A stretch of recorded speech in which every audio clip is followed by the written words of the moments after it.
students to kindly be seated.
Hi, this is Kenny G, and here's my new video called Silhouette, and I hope you like it.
We request you all to kindly rise from your seats. Please clear the aisle. Please clear the aisle at the center of the convocation hall. The procession is about to enter. We request you all to kindly rise from your seats.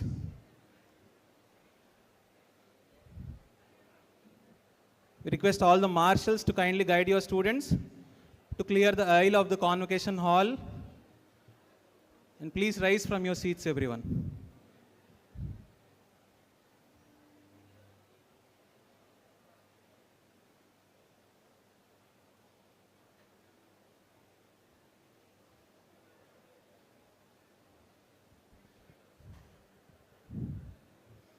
శాంతి మంత్రం.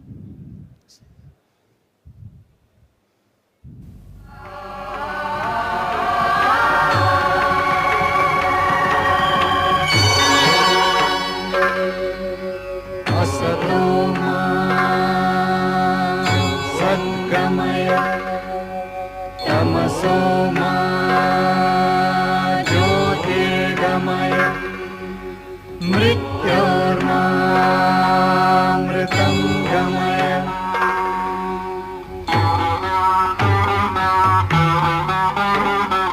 सर्वेऽपि सुखिनः सन्तु सर्वे सन्तु निरामया सर्वे भद्राणि पश्यन्तु मा कश्चित् दुःखभाग् भवेत्। द्यौः शान्तिः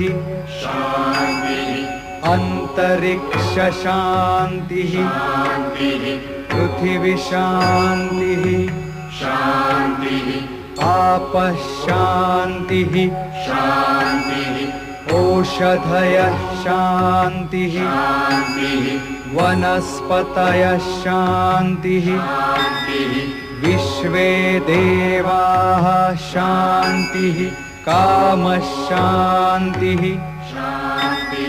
क्रोधः शान्तिः ब्रह्म शान्तिः सर्वः शान्तिः शान्तिरेव शान्तिः सामः शान्तिरेधि यतो यत समीहसे ततो नु अभयं कुरु शन्नः कुरु प्रजाभ्यो भयं न पशुभ्यः सुशान्तिर्भवतु सुशान्तिर्भवतु सुशान्तिर्भवतु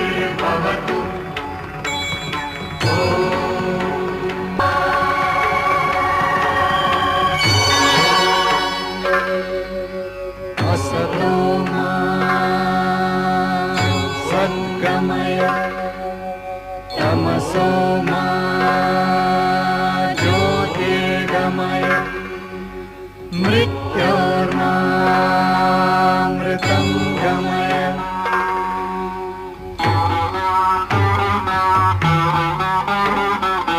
सर्वेऽपि सुखिनः सन्तु सर्वे सन्तु निरामया सर्वे भद्राणि पश्यन्तु मा कश्चित् दुःखभाग् भवेत् द्यौः शान्तिः अन्तरिक्ष शान्तिः पृथिवी शान्तिः आपः शान्तिः ओषधयः शान्तिः वनस्पतयः शान्तिः विश्वे देवाः शान्तिः काम I request everyone to please remain standing for the Vignan's theme song.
परमधिक सन्धात्री विद्या विज्ञान महिमान्वित जय जय विज्ञान महिमान्वित विद्या विज्ञान महिमान्वित जय जय विज्ञान महिमान्वित विज्ञानाम्बर विहारा विमलज्योतिकारयित्री प्रज्ञान प्राभव सन्धारित सौन्दर्यदात्री अज्ञानध्वान्तहर सुधाकर शारदरात्री सुप्तेयप्रद विलास सुन्दरतर भावयित्री.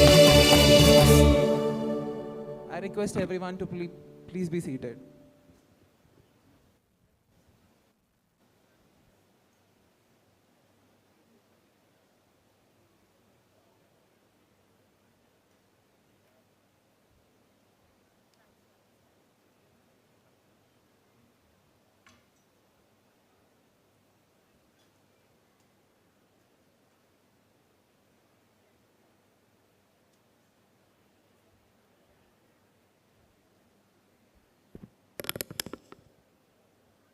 I welcome the Chancellor, the Vice Chancellor, Executive Council members, Academic Council members, guests of honor, the Chief Guest, media and parents to the convocation. I welcome the eminent persons to be conferred honorary degrees, deans of faculties, distinguished guests, and the candidates who are present here to receive degrees and medals to this convocation.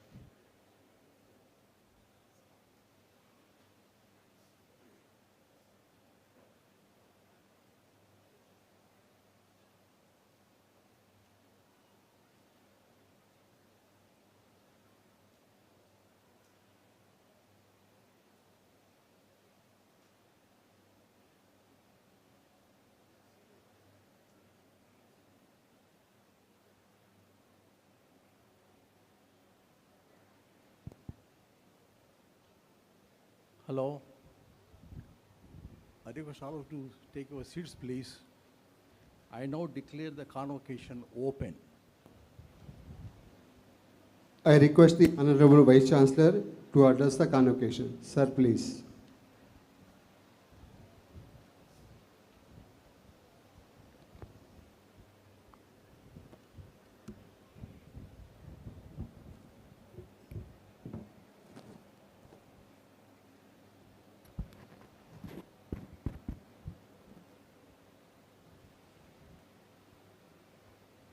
Honorable Chief Guest, His Excellency Sri R. Venkatramani, Attorney General of India, esteemed delegates of our university, Honorable Chancellor Sri Paudir Subbarao, Chairman of Vignan Group, respected Dr. Lau Rataya Sir, Vice Chairman and Honorable Member of Parliament Sri Lau Krishna Devarailu, respected CEO Dr. K. Meghana, members of Executive Council, Academic Council, recipients of honorary doctorates, Sri Rajiv Nannapaneni, Sri Mahesh Kolli, Sri Mani Sharma, deans, HODs, faculty members, parents, invited guests, and dear graduating students. Good afternoon to all of you. It is my privilege and honor to welcome you all to the 14th Convocation of VFSTR, a day that celebrates achievement, recognizes excellence, and marks the beginning of a new journey. Today is a proud moment for every graduate, every parent, every teacher, and every member of Vignan family. On behalf of the university, I extend my greetings and heartfelt congratulations to all the graduating students. Today we are going to confer degrees of 2,599 graduates belonging to undergraduate, postgraduate, diploma, and doctoral programs, which also includes 70 PhD scholars and 26 international students who represent the university's growing global academic community. This diverse graduating class reflects the vibrant academic ecosystem that we have nurtured over the years. Over the years, Vignan has evolved into a multidisciplinary institution with 8 schools currently serving a student community of more than 16,000 learners on campus. Our institution is privileged to have more than 1,000 dedicated faculty members, nearly 40% of whom have been recruited from premier institutions like IITs, NITs across the country. Their academic excellence, research orientation, and commitment to student success continue to strengthen the institution's national standing. Research at Vignan is increasingly interdisciplinary, industry relevant, and globally collaborative. Today, the university has a total of 16 research labs, out of which 3 are centers of excellence, 3 are advanced research centers, and 9 are research centers, and 1 technology incubation center. Our faculty are not just teachers, they are researchers, innovators, mentors, and lifelong learners. Their scholarly contributions are reflected in our research output. In the last calendar year, the university has contributed 455 SCI publications and 932 Scopus publications, taking the institution's H index to 77. A total of 9 externally funded projects worth 356 lakhs were allocated. Towards promoting the in-house research, a total grant of 24 lakhs was allocated to faculty as seed grant projects, and 14 lakhs was spent to sponsor student research activities. At Vignan, we prepare our faculty for the future students. The classroom of tomorrow cannot be created using yesterday's experience. It is our regular practice to orient every faculty member who joins Vignan to the institutional vision, mission, and its philosophy and academic practices. To keep our faculty abreast of latest technologies, tools, and working culture, we have launched a significant academic initiative, the Faculty Industry Immersion Program, where our faculty members spend 3 to 6 months in the industry to get themselves updated and bring back the new learning to the academia. In the last 1.5 years, 53 faculty members have successfully completed 3 to 6 months of industry immersion across 40 reputed companies. This is transforming the way teaching and learning happens at Vignan. We are driven by the mandate of reimagining Vignan 2026-2030. Higher education today is undergoing one of the most profound transformations in history. Artificial intelligence is not simply another technological advancement. It is fundamentally reshaping education, research, industry, healthcare, governance, and society itself. Recognizing this transformation, we have launched our strategic vision, Reimagine 2026-2030. The vision seeks to transform Vignan into a truly AI-enabled university through our flagship initiative, Agentic Vignan. Our faculty members are being trained by industry experts on AI-assisted teaching, intelligent content creation, curriculum innovation, assessment design, research productivity, and AI agent development. Towards this, the university has inaugurated the Google AI Lab on 3rd June 2026, creating an advanced ecosystem for AI-enabled teaching, collaborative research, innovation, and student projects. The next milestone in this journey is the establishment of Agentic AI Studio, which will empower faculty members to effectively leverage intelligent AI systems for academic excellence, curriculum design, research acceleration, administrative efficiency, student mentoring, and enhanced institutional productivity. We promote a continuous learning culture. Our commitment to faculty excellence extends beyond AI initiatives. Already, the university has organized numerous faculty variation, faculty development programs, workshops, and other professional development initiatives, like certifications, to promote a culture of continuous learning, pedagogical innovation, research excellence, and interdisciplinary collaboration. We are going strong on campus placements. Despite the industry uncertainty, the 2025 and 26 placement year has been very encouraging for us.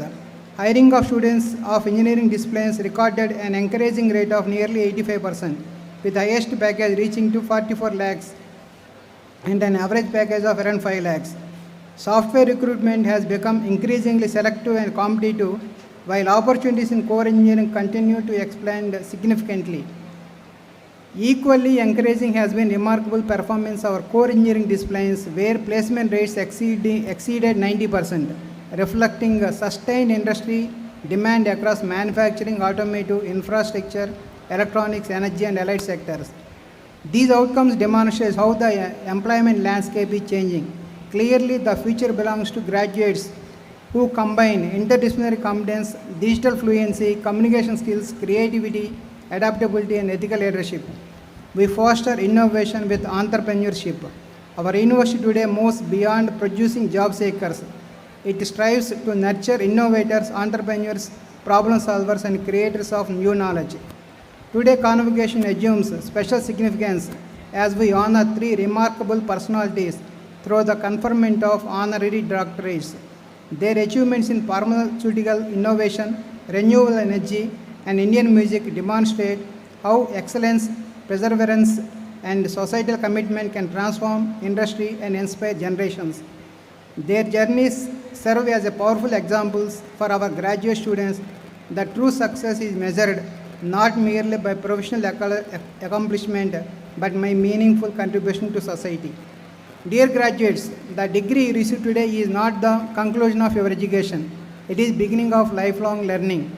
Your greatest strength will not be what you know today, but your ability to continuously learn and adapt. As you leave this campus today, carry with you not only the knowledge you have acquired, but also the values that define this university. Be ambassadors of Vignan wherever you go. May you continue to work tirelessly, lead ethically, and serve humanity with all humility. Hope that success, happiness, purpose will accompany you throughout your lives. Thank you. Jai Hind. I request the Honorable Chancellor to address the convocation. Sir, please.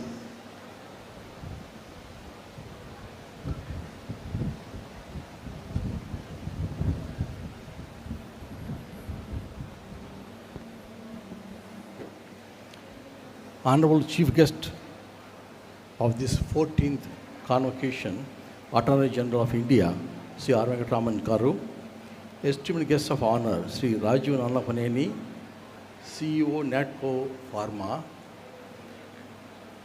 and Sri Mahesh Kolli Garu, Founder, President and Joint Managing Director of Greenco, and Sri Manish Sharma Garu, Music Director, Indian Film Industry. Of course, I am sure everybody is familiar with him.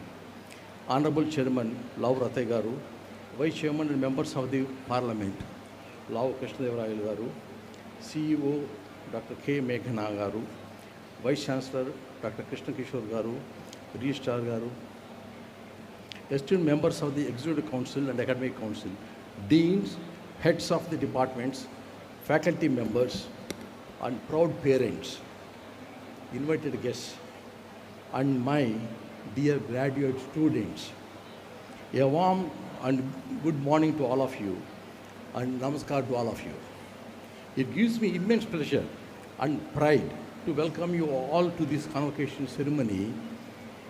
Today marks one of the most significant milestones, as Vice Chancellor mentioned, in the life of every student gathered here. Today, it's a day of celebration, reflection, and new beginnings. My heartfelt congratulations to each one of you graduates. Your journey to this moment has been marked by dedication, discipline, resilience, and hard work. The degree you receive today is not merely a certificate of academic achievement. It's a testament to your determination, perseverance, and readiness to contribute meaningfully to society. We have always believed that education extends far beyond textbooks and classrooms.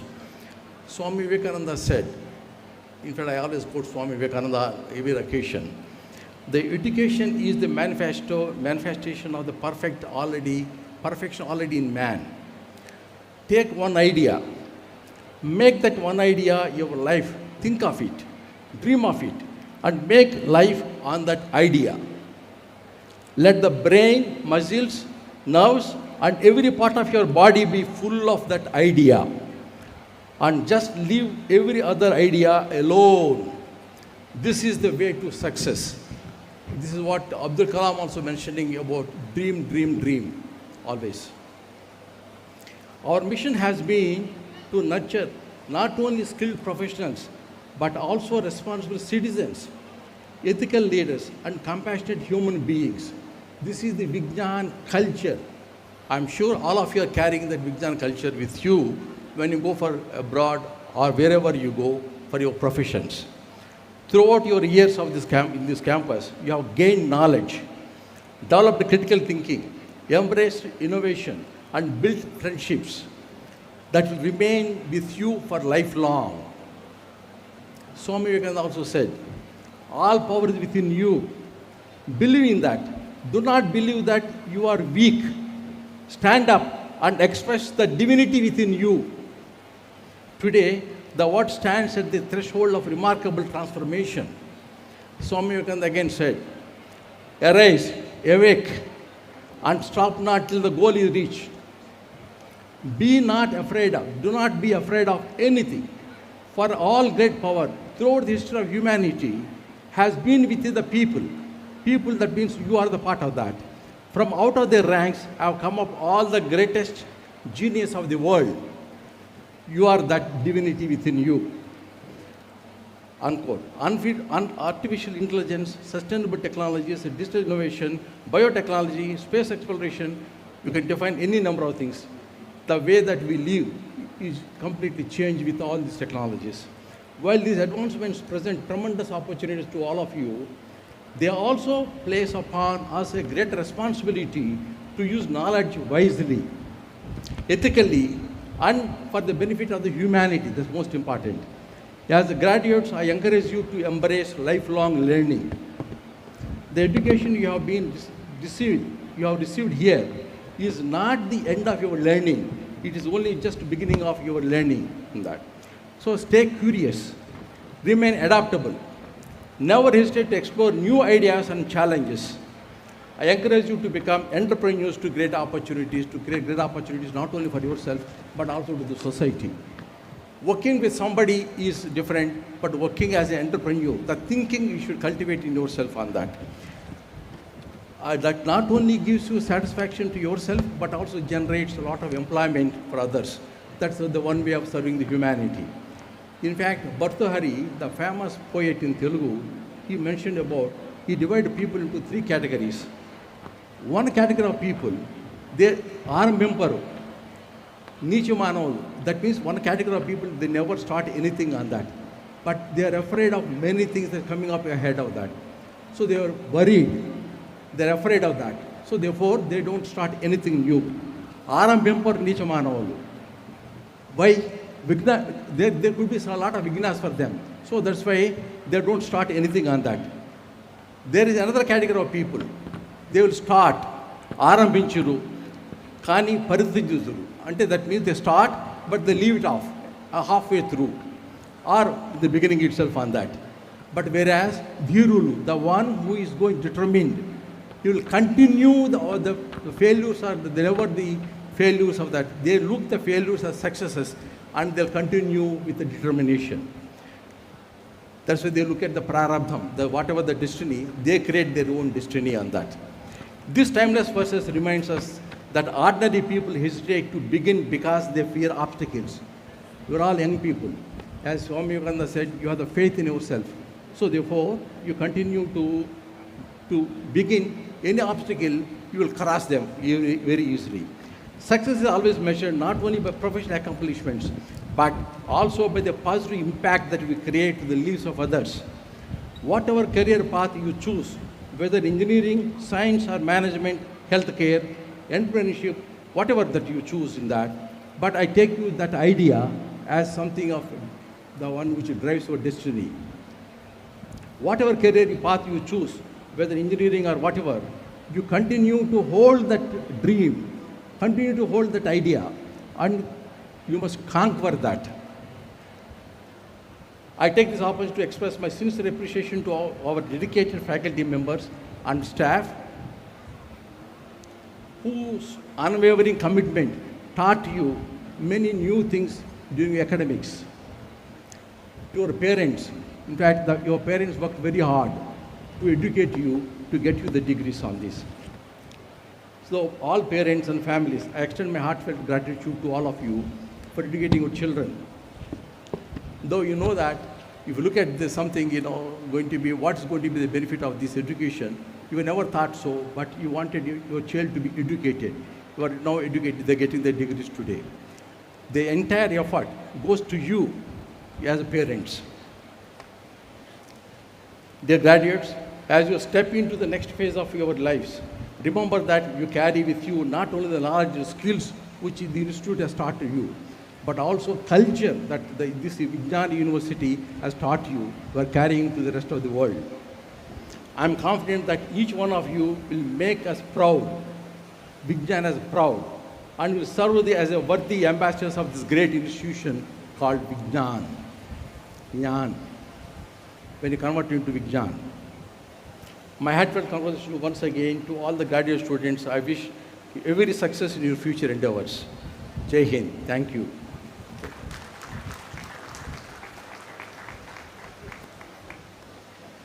I request the Honorable Chairman to address the convocation. Sir, please.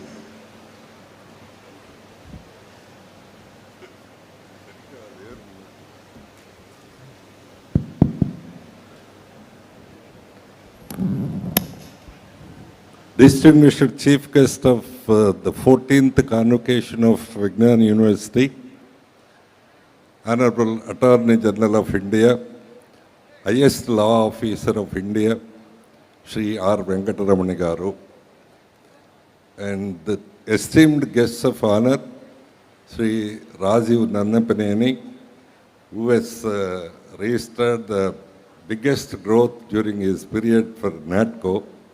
More than that, they have contributed a lot for the development of Guntur Medical College because he hailed from this area only. In the same way, other guests of honor, respected Kolli Mallesh Garu, and who has done a phenomenal, tremendous growth of his company all over the country. So it is the biggest company, mostly working for the green energy. So yes, wonderful growth. Very rarely we see that kind of growth in the industry. Kolli Mahesh Garu, and the space scientist, our Vice Chancellor, Paulur Subbarao Garu, Vice Chairman, CEO, Vice Chancellor, Deans, HODs and faculty members and proud parents, media, invited guests, because many guests have come from the families of Maniratnam Garu and Mallesh Garu. And the other great guest is Maniratnam Garu, who has contributed his music direction for more than 200 films. So it is a great contribution. He is receiving the honorary degree from the same dais where Ilayaraja has received the honorary degree from this dais only. So Maniratnam Garu, Mani Sharma Garu, and the parents, press, invited guests, especially my dear students. Good afternoon, everybody. So I know that all of you have behaved extremely well during these last 4 years with all his hard work, your hard work, commitment and perseverance. You have done extremely well. I hope, I wish that you exhibit the similar kind of behavior over here also. Because it is, I know that is the first time for all of you to attend a convocation. Convocation is not a Mahochavam, not an annual day function. It is something, a ceremonious function. Okay, now you have settled, but you have to keep silence to listen the guests carefully. I know that you are all good. You have behaved extremely well last 4 years, but I can understand this is the first time for you to attend the convocation. So to not have even the minimum small disturbance also, not to talk to one another, do not make any movement also. That is the basic things required for a convocation. So I hope you do the similar kind of thing at your post-graduation level. But now we are okay, but try to be much better than this. So anyway, I congratulate you all for your successful completion of your course in the stipulated time of 4 years. 96% of the students have successfully completed. Out of that, 85% of you got placed. Wonderful. So with this, I mean, our mission is greatly accomplished. Our mission is to uplift the lower middle class and middle class people to the next level through your success. It has happened very greatly and it is very much accomplished. We know that most of you are from agriculture families and lower middle class families. Through your success, your families get elevated. Once again, I congratulate you all for your success and also your behavior from the last 4 years, because not having 15,000 students, not even one untoward incident has happened on the campus. That whole credit goes to you only. Once again, congratulations for all of you. Yes. The other thing is, okay, you are getting a degree, got a placement, fine. You are entering a very interesting world, very interesting world. The interesting world is technology is getting changed every moment, every minute it is getting changed. And very fast, in a very rapid way. Nowadays, just now I was sharing with Mahesh Kolli. So why don't you think of the institution? He is proposing, he is thinking that robots will replace. I am telling you very confidently, robots can never be replaced by human beings, never replace the human beings. That is true. So anyway, you are entering into a very interesting phase of technology development, especially artificial intelligence. Artificial intelligence, we cannot afford to miss it, definitely. Because our country has missed two phases. One phase is the steam engine and power in the 17th century. The other phase is in the 20th century, we missed the semiconductor. For 21st century, artificial intelligence is the game changer. We cannot miss this. We cannot afford to miss this. We are going to, in the next 5-10 years, definitely I totally agree with Malesh Garu.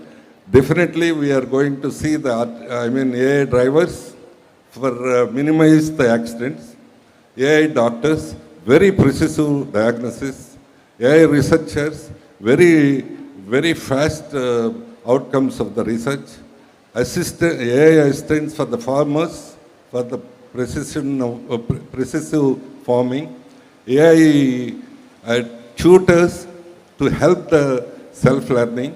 All these things there is no area where there is no AI. That is the scene where you are going to see. And so I request you all, though you got the job, try to start try to keep your learning intact. Of course, learning, all the people need not learn the basics of AI, but whatever your core area is there, mechanical, okay, fine, connect it to AI, integrate it with AI. Electrical is there, integrate it with AI. This is how we have to integrate everything towards the AI, because I am telling you, this is the game changer of this century. Definitely, yes. And for the 21st century, as the Toffler said, observed that real illiterate is not a man who cannot read and write. Real illiterate is he who cannot learn, who cannot unlearn, who cannot relearn. He is the real illiterate. So don't become the illiterates, in the next, in the process of development. Try to adapt yourselves towards this and make yourselves fit for the relevant for the change, in the growth, in the phenomenal changes. So you should make yourselves relevant by updating your technology, keep on doing your work, and do your best. But this part everybody is talking about. AI is the essential thing. AI is the game changer. AI would be there everywhere. But I want to stress the other side of it. Yes, this is everybody is talking every day. So I want to stress the other side of it also. AI cannot do many interesting things, important things. AI has its own limitations. AI cannot develop the human relations. That is the essence of life. AI cannot initiate the emotions. That is the beauty of the life. AI cannot create the trust. That is the wonderful thing of the life. AI, cannot decide whether you are ethical or non-ethical. It gives the answer, but we have to decide as a human being whether it is ethical or not. And excessive use of AI also diminishes our neural network and cognitive ability of the human being. These are some of the important things, and permanent value system where you have to keep. One side, no doubt, you have to learn this AI and quantum computing, everything. But another side, the permanent value system is there for human beings, to be human beings, and to make yourselves, your life should be meaningful, your life should be happy, and your life should be ultimately purposeful. Otherwise, business is not the everything of the life. Money is not everything of the life. Technology is not everything of the life. Life is something else. How you maintain relation with your friends, with your parents, with your relatives, that makes a lot of sense in the life. How long you maintain, how pure you maintain, that kind of thing. How you trust the people. How you, make the other people comfortable. This is the essential parts of the life, and where the AI miserably fails, has its own limitations. So, friends, my dear students, my dear boys and girls, so you go with the technology, no doubt, but you keep in mind the essential things of the life. Beauty of the life. Beauty of the life is not money. Beauty of the life is not business. Beauty of the life is something else. So if 10 people smiles with us, that is the real beauty. Even making of 100 crores. Yes. So don't lose that permanent value system. Don't lose that kind of thing in the future in your lives. I know that your generation is wonderful. Unlike the people of my age, they always blame your generation. You are screen savvy, screen addicted, no focus, this, that, and all that. But I believe, I have a great faith in our generation.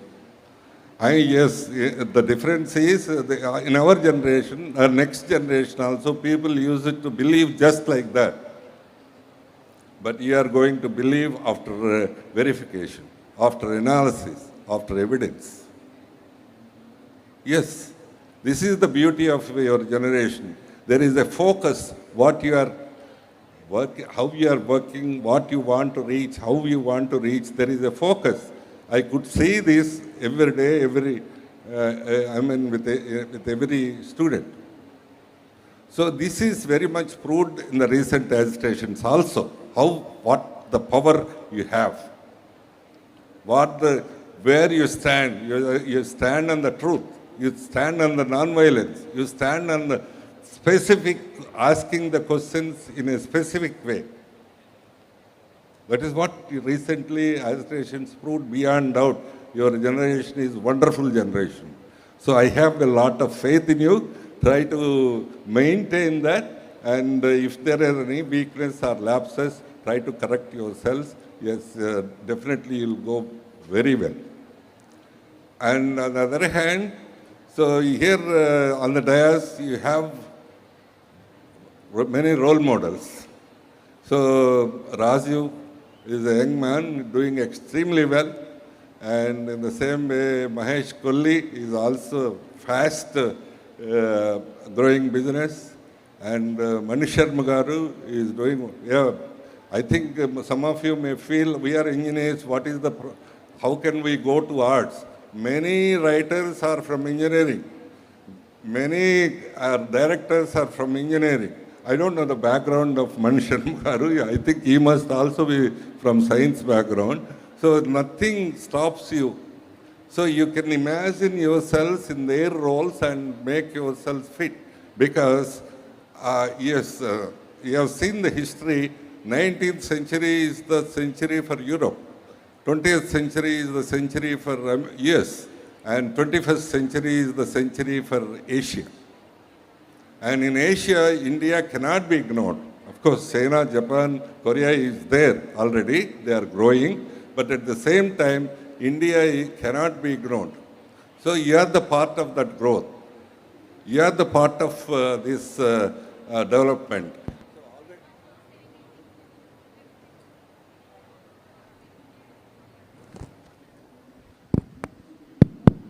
Already, these people are instrumental for the growth. Rajiv Nannapreni, Mallesh and Manish Sharma, all these people are the growth engines. You should also be the part of the growth engines and in the development. What I wish, after 5 years, 10 years, I should call some of you as the guests to this dais. That is what I wish. Maybe now we are you have to satisfy the basic things, to do the business for 3-4 years, grasp what is the right areas for the future, and try to become the leaders. Like, again, I am quoting chief guest Venkatramani garu and the Nannapreni and Mallesh. Yes, you should become the leaders like them. And as the Manish Sharma garu, they are all became the leaders in their own field. You should become the leaders, not simply employees for long years. So after 4 or 5 years, think of it, new thing. Nowadays, investments are very, for all the Zoho and other things, investments are minimum. But only ideas and sustained work are the basic things. I hope, I wish that you should become the leaders after 5-6 years. And we have to invite you to the guests of honor, something like that, to honor you.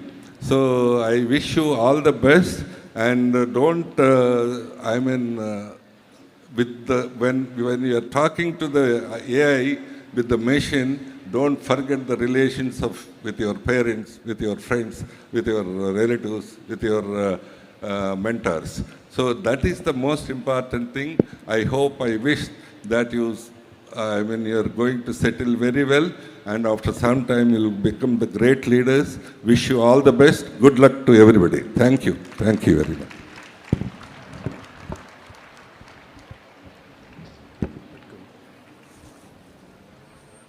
I request the Honorable Executive Council Member of Parliament, to address the convocation. Sir, please.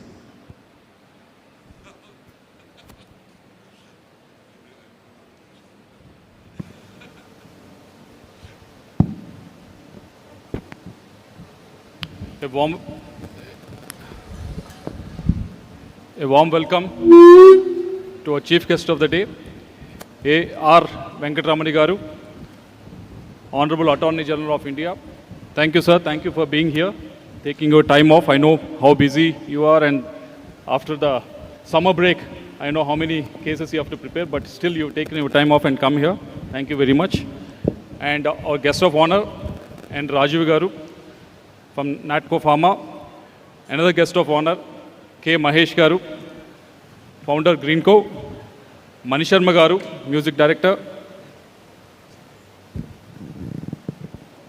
Chancellor, Chairman, VC, Registrar, members of Executive Council and Academic Council, faculty and parents. A warm welcome to all of you. And congratulations to graduates who have gathered here. You have done fantastic work in the last 4 years. You are the batch that have joined right in the middle of the COVID. You have gone through a lot of troubles in the first 1 year, but still, there's online classes, offline classes.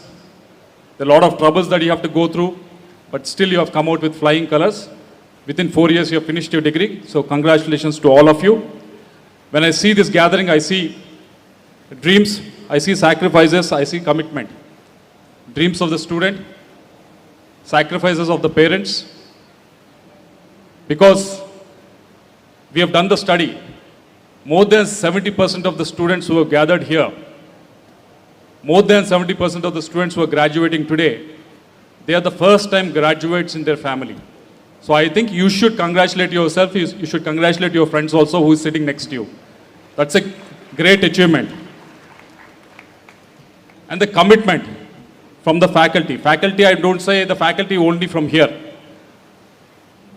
The teachers who have taught you here, teachers who have taught you in the school, teachers who have taught you in life outside the college and school. They were there all through in the form of a mentor, form of a friend. They were there. Keep that going. Don't close your observation. Don't close your relationships. Keep building on the relationship because they always add up to you.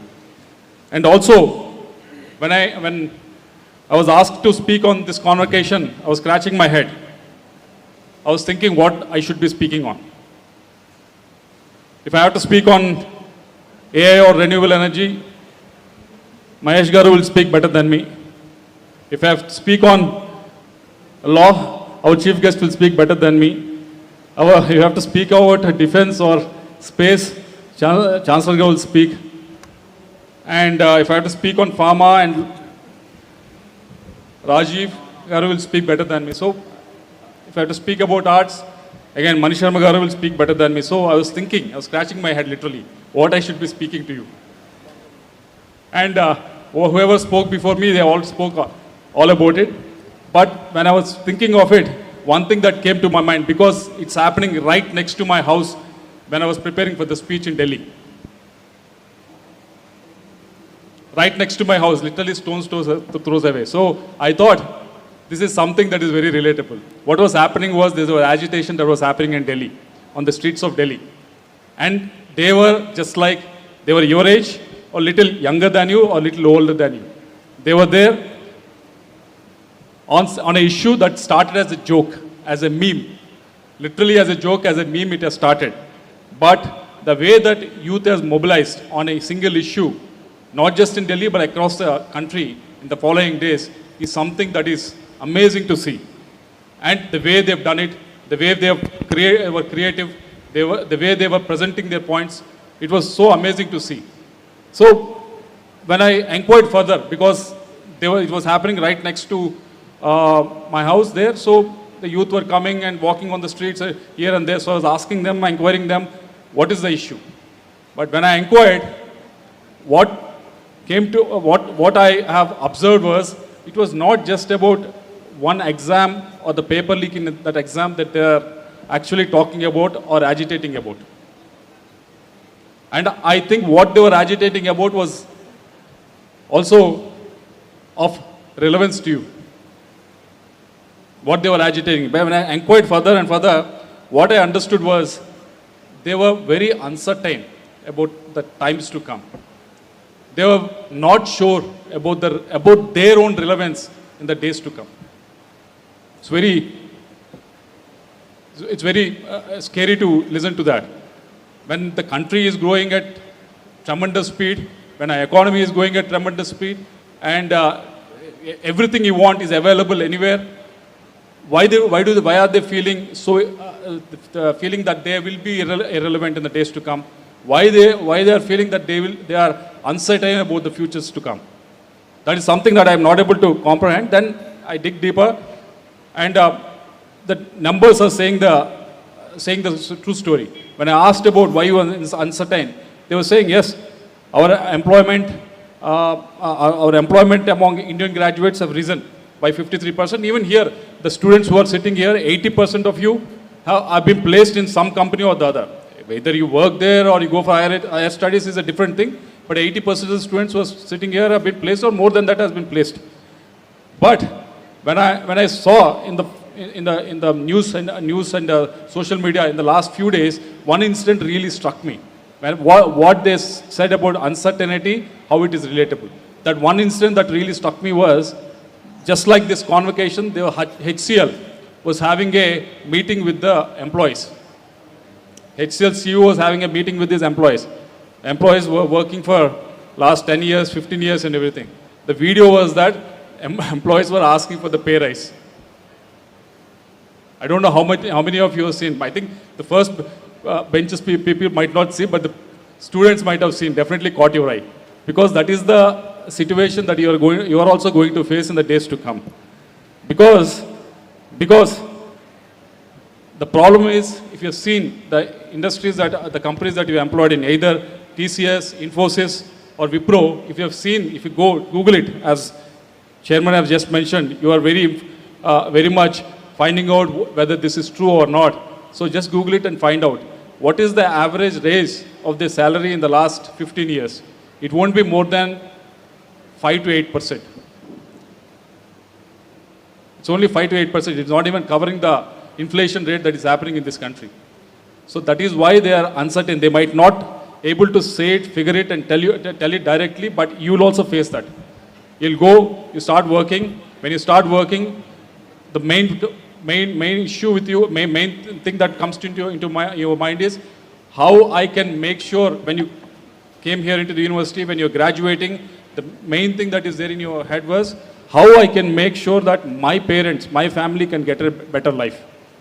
That was the main thing that is going on in your head. But with 5% or 8% increase in the last 15 years, you will start questioning. You will have that uncertainty coming into your mind. Will I be able to do what my previous batches have done?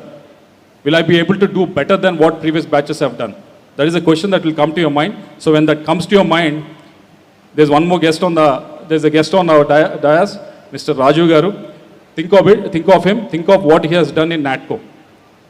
NATCO Pharma, just like you, gone through COVID, all the troubling times, and you will go with a lot of troubling times to come. It also gone through a lot of troubling times in the last 10-15 years. They were a very volume-driven, low-cost business. But after he came in the last 15 years, what he has done was he made sure that it is a high volume, but at the same time innovative business. That has what he has transformed into. So it's the same thing that I'm requesting you to do. What you are entering right now is all these TCS, Infosys, good places to work, good places to learn how to work. But if you're stuck there, you will have that question of uncertainty whether you will be able to take care of your family or not. That will come in your mind. So try to go above that. Try to follow what Raju Garu has done in his NATCO, how he has transformed his business. You might not be able to start a business and transform it, but at least you can learn a new skill, transform yourself, and aim for a higher position or a higher technological field. So please try to go around that. And second one that has come to my mind, because when I saw them, was the relevance. Relevance, they are very worried. Will I be relevant in 4 years' time, 5 years' time? Will my job be taken over by AI? That is the question that is going on their mind. Even if you ask Manish Sharma Garu, who is sitting here, ask him, he must have worked in 200 movies, 300 movies, and they have given amazing music in those movies. But any kid sitting here now can feed all your music to a AI agent and can create something new and something better also. So if art can be transformed in such a way, imagine the technology, how it can be transformed. Because if you saw 1/4 of our Indian workforce where you're going through is going to be exposed to the generative AI. Most of the companies that you're going, where the entry-level jobs will be affected by the generative AI. So what I request you is, again, look for the example in one more guest who is sitting here in Mahesh Kolligaru. They started as a green energy company. They transformed themselves. Then they entered into green hydrogen. Then they transformed themselves. Then they are entering into AI. So it's always the transformation that is happening at his hand, at their company. So I request you to always look for what is the next best opportunity, how you can be relevant to the society, that the opportunities that are there, also to the society. Otherwise, if you say, this is all I can do, I can't do more than this, no one will be bothered about it. You are not competing with any other graduate who is coming out. You are actually going to compete with an algorithm, with a machine, which doesn't ask for the pay rise. So that is what you are going to compete with. So keep that in mind. I request you again, I'm sure you all must have seen all the Twitter feed in the last 15 days or 20 days of the agitation that has gone around in the Delhi, and take some lessons from there, good lessons from there. Don't take all those bad lessons wherein people are abusing others, people are abusing with filthy language. Don't take the examples, but take the good examples. The good example is that people, your generation has that much energy that you can start anything, you can build anything. And also, you don't have to wait for someone's permission to start something or to build something. You have all the tools, all the technology available. Earlier, if you have some idea, if you want to manufacture something, you manufacture, you have to do the iteration. Now we have all the 3D, you have all the 3D labs that are available where you can just put whatever you want to build and iterate there. So you have all the opportunities, all the tools, all the technology available. All you need is a right team. You have good friends. Build on that, as I told you earlier. Definitely you will succeed in life. Become, last message is, become creators, become problem solvers, and become disruptors. All the best. I'm sure, as chairman said, we will be seeing not just one or two people, majority of the people in the next 10 to 15 years coming over here and occupying this dais sooner or later. Thank you very much.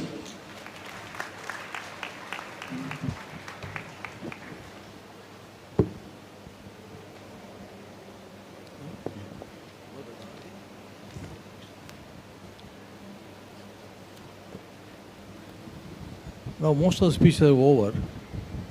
Let the candidates for the honorary degrees be presented.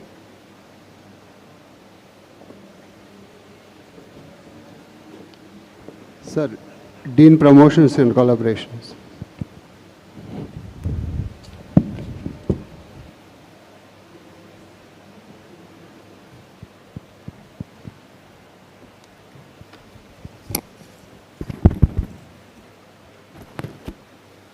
It's my privilege and honor to read the citation of Sri Raju Nannapaneni Garu. This award of honorary causa is being conferred on Sri Raju Nannapaneni in recognition of his visionary leadership, exemplary contributions to the global pharmaceutical industry, and unwavering commitment to advancing affordable healthcare through scientific innovation, research excellence, and sustainable pharmaceutical development.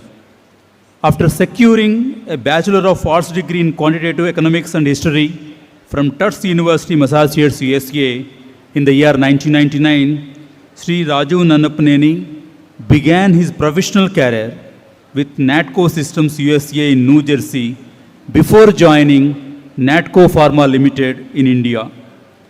Over the years, he served Natco Pharma in several key positions, including Manager, Vice President of Business Development, Chief Operating Officer, and Director.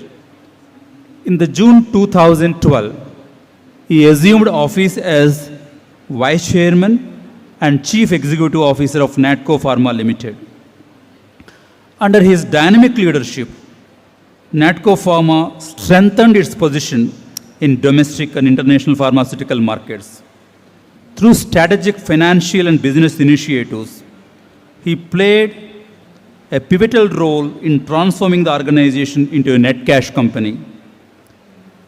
In the financial year 25-26, Natco Pharma achieved revenues of approximately $440 million. Sri Raju Nannapaneni has been instrumental in formulating and executing major international growth initiatives, including the landmark investment strategy for acquiring 49% stake in Africa's second largest pharmaceutical company. That is an enterprise with revenues exceeding 500 million US dollars. This initiative represents an important step in strengthening the presence of Natco Pharma in the pharmaceutical market of Africa.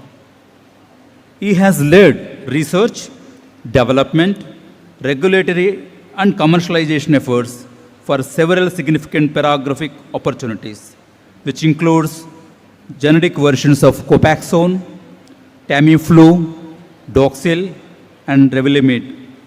These initiatives created a significant value for Natco and strengthened India's reputation in the development of complex generic medicines. His contribution is especially noteworthy in the field of affordable healthcare. He has actively supported the introduction of accessible oncology treatments and high-impact medicines in India like Imatinib, Sorfanib, and Residiform. Through these initiatives, he has helped access to critical medicines, reduce treatment costs, and provide hope to millions of patients and families who might otherwise have found such treatments unaffordable. Sri Raju Nannapanini's leadership reflects a rare combination of scientific orientation, strategic foresight, business acumen, and operational excellence. Most importantly, his commitment to public health. He has shown the pharmaceutical innovation and business growth can be pursued alongside affordability, accessibility, and meaningful societal impact. In recognition of his distinguished leadership in the pharmaceutical industry, his contributions to research and innovation, his role in expanding the global presence of Indian pharmaceuticals, and his sustained efforts to make the life-saving medicines more accessible. Sir, Vignan University Foundation for Science, Technology and Research is privileged to confer upon Sri Raju Nannapaneni Garu the degree of Science honoris causa. Thank you.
Thank you, sir. Thank you for the citation and the honorary doctorate. First of all, I'd like to thank all the dignitaries on the stage and the management of Vignan to recognizing Natco and me for this honorary doctorate. So I don't want to give a long lecture, so I'll just make it very short. I just want to tell you that my father, who's the founder of this company, is from here. He's from Golmudupadu in Guttur district, which is only 20 minutes from here. I think a lot of the guests were saying that we want great things to happen with the students. I just want to tell you that great things have happened. Natco is from someone from this part of the world, from this district. He has come from a humble agriculture family, first generation learner, everything that a lot of your students here are, and achieved and built up a large pharmaceutical company. So it is possible, and Natco is an example of this success. And I'm very happy to tell you that it can happen. And so very proud of what we have achieved as a company. And I take this award behalf not only for myself, I take it behalf of the company, which has allowed me, and the platform and the company, the values that it represents is what I represent today. And so very happy to be here, and thank you everyone. I'd like to congratulate all the students who are here and wish them well for the future and all the best. And all the things that we have learned in college and all won't matter. I think the learning starts now. This is just a foundation. And all the hard time that you had in your childhood about exams, marks and all doesn't matter. I can tell you, we have all run businesses. I can tell you none of those things matter. What really matters starts from today. It's a new slate, and you can achieve whatever you want. So have a big heart and have empathy, and I think you guys will do well. My best wishes. Thank you.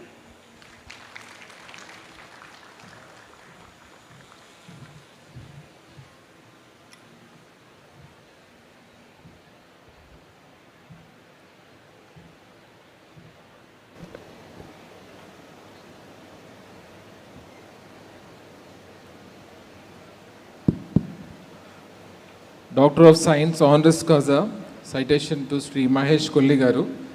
The award of Honoris Causa is being conferred on Sri Mahesh Kolli in recognition of his visionary leadership, pioneering contributions to renewable energy and sustainable development, and his extraordinary commitment to advancing scientific innovation in clean energy technologies, decarbonization, and climate resilience for the benefit of humanity. A mechanical engineer by qualification, Sri Mahesh Kolli has combined technical expertise with strategic foresight to emerge as one of the foremost leaders in global energy transition. His strong engineering foundation, complemented by an unwavering commitment to sustainability and technological innovation, has enabled him to redefine the renewable energy landscape and establish new benchmarks in clean energy infrastructure. As the founder, group president, and joint managing director of Greenco Group, he has devoted his career to developing transformative infrastructure solutions that address the energy needs of a rapidly growing nation while creating enduring economic and environmental and social value. With more than 2 decades of distinguished leadership in the clean energy sector, Sri Mahesh Kolli has successfully spearheaded the development of large-scale renewable energy assets that have strengthened India's energy security with prompting environmental sustainability. His pioneering efforts in advancing long-duration energy storage technologies have positioned India at the forefront of new generation energy solutions, enable greater integration of renewable resources into national and global power systems. His distinguished contributions extend beyond corporate leadership to shaping national and global discourse on renewable energy, decarbonization, energy security, and environmental sustainability. Through his vision, integrity, and unwavering pursuit of excellence, Sri Mahesh Kolli has demonstrated how science, engineering, and innovation can serve as powerful catalysts for sustainable societal transformation. In recognition of his exceptional contributions to renewable energy science, sustainability technology, climate leadership, and committed service to humanity through the advancement of clean energy solutions, Vignan's Foundation for Science, Technology and Research is privileged to confer upon Sri Mahesh Kolli the degree of Honoris Causa, Doctor of Science Honoris Causa, please.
Honorable Chancellor, Vice Chancellor, Chairman, Vice Chairman, and all the dignitaries, and the Chief Guest for this convocation. It is with profound gratitude and deep humility that I accept this honorary doctorate. I extend my sincere thanks to Vignan University for conferring upon my exceptional honor, and to be recognized by an institution dedicated to pursuit of knowledge, innovation, human progress is a privilege that I will cherish rest of my life. This doctorate is not just a personal milestone, it's a tribute to collective efforts of my family, my business partner Anil, my mentors, friends, and everyone who has been part of my journey. Their unwavering support, encouragement, and belief inspired me all this way. I think we like to talk about the energy transition in the last 20 years, and we believe that for India it's an unique situation. We have abundant resources, exceptional engineering talent, entrepreneurial spirit, and visionary public policy. Together with all these strengths, we've been able to support, and India is not just supporting in global energy transition, but also we are able to lead it. So thank you once again, and congratulations to all the graduates, and all the best for the future. Thank you.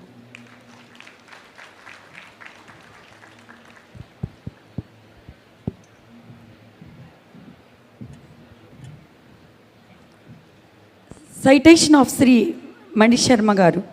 This award is honoris causa is being conferred on Mani Sharma Enamandra Venkata Subramanyam Sharma in recognition of a distinguished career of more than 3 decades, during which he has enriched the cultural landscape of country with his memorable melodies, powerful orchestration, and evocative background scores.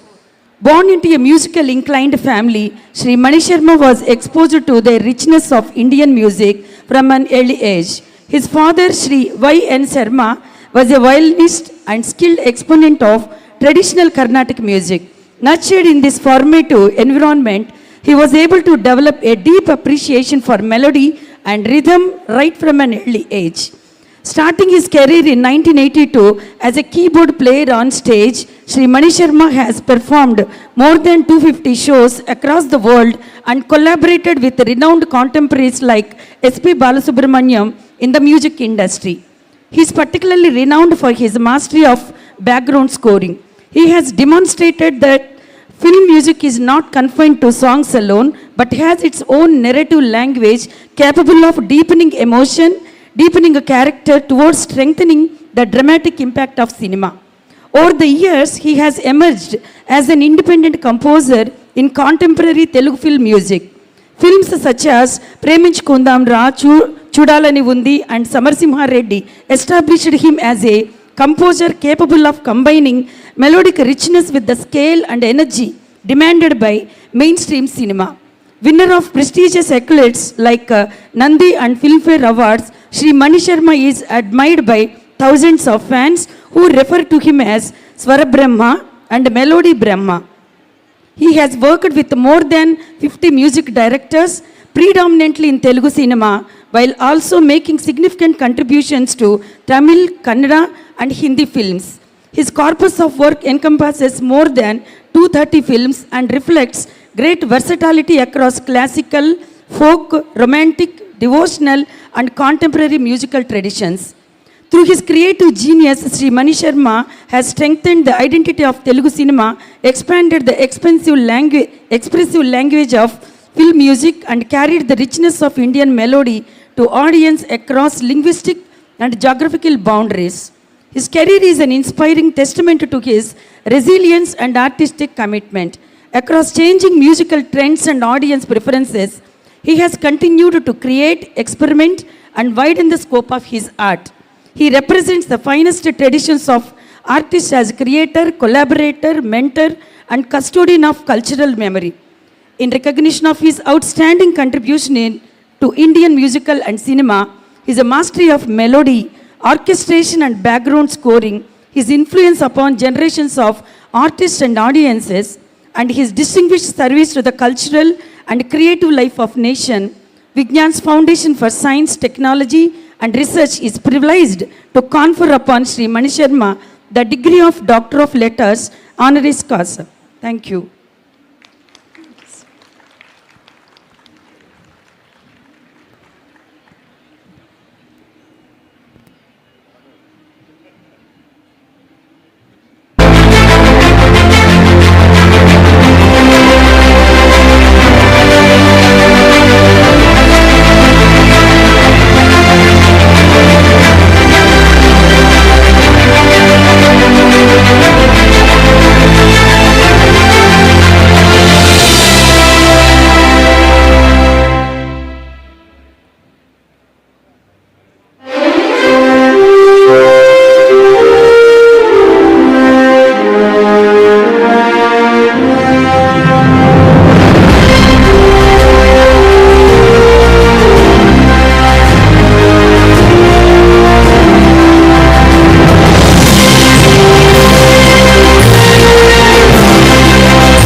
Good evening, everybody.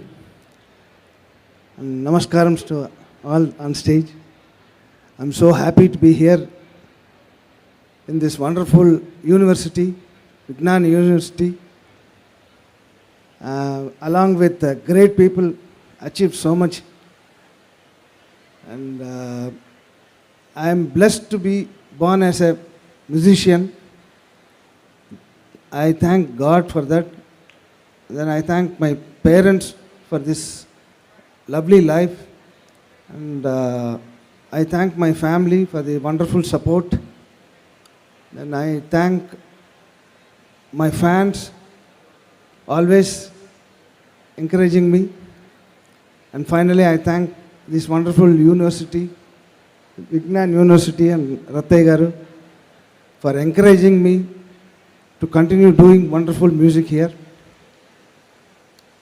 And I also have a small institute called Mahati, where lots of musicians are trained, lots of singers, instrument players, rhythm players, and lots of musicians. Like if you take Shreya Ghoshal, I gave the first song in Telugu.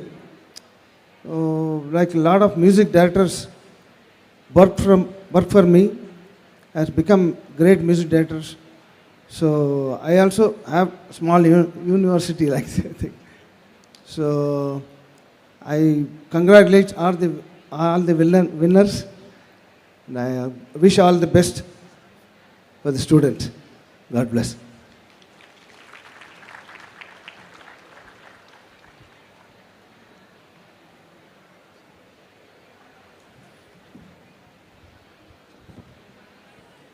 Yeah, Mr. Raju, Mahesh Garu, Manshan Garu.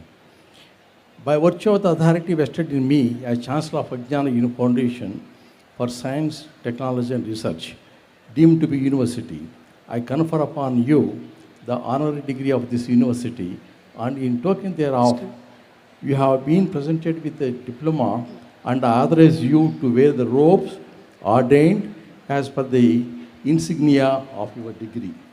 Thank you. Thank you, sir. I'm very glad to announce the Chairman Gold Medal and Endowment Awards now for this 14th Convocation. Chairman Gold Medal goes to BTech AML, Parchur Tarun.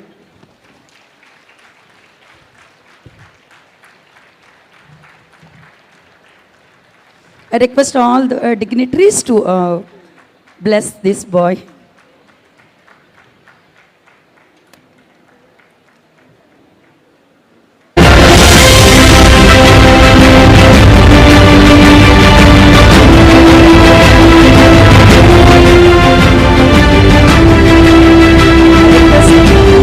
Students for Endowment Award. Challagulla Teja Amrita Sai, BTech Computer Science with a specialization of Data Science.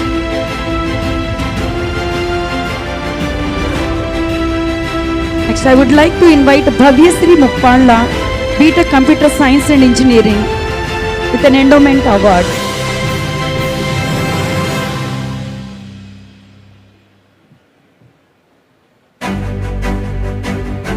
Next, Karthikeya, K. Karthikeya, Department of Electronics and Communication Engineering.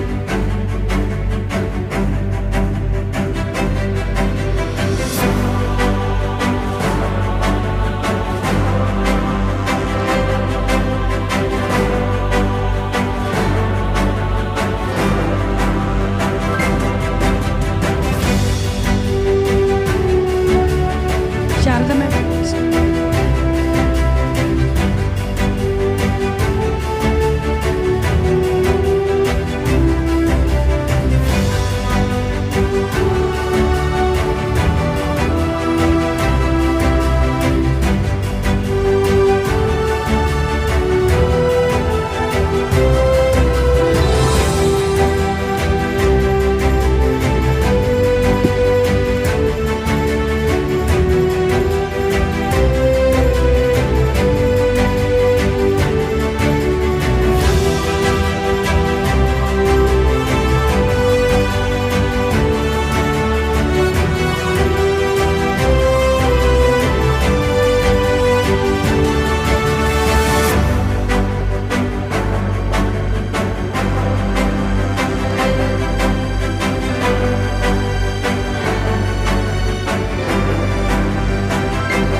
It is now my privilege to introduce to all of you our Honorable Chief Guest, His Excellency R. Venkatramani, Learned Attorney General of India, one of India's most distinguished legal minds.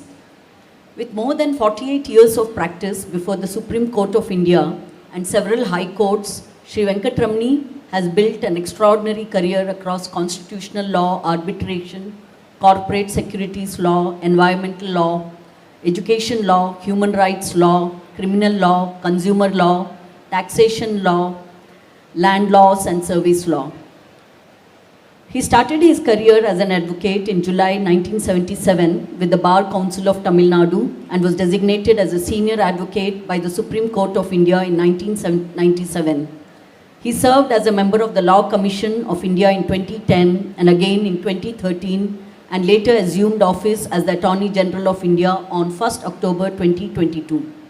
Throughout his distinguished career, he has represented several state governments, universities, and central and state public sector undertakings before the Supreme Court and High Courts.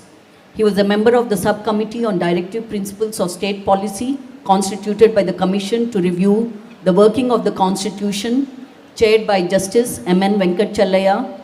He also served as a co-opted member of the expert group constituted by the Ministry of Minority Affairs to examine the structure and functions of an Equal Opportunity Commission. Sri Venkatramani is equally distinguished as a scholar and author. His publications include a book on the judgments of Justice O. Chinnappa Reddy, a volume on torts in the series Halsbury's Laws of India, a book of Supreme Court practice and procedure, and writings on constitutional law, liberty, human rights, legal education, environmental law, public interest litigation, and so on. Since 1988, he has remained deeply engaged with legal education and academic reform, beginning with the National Law School of India, University, Bengaluru.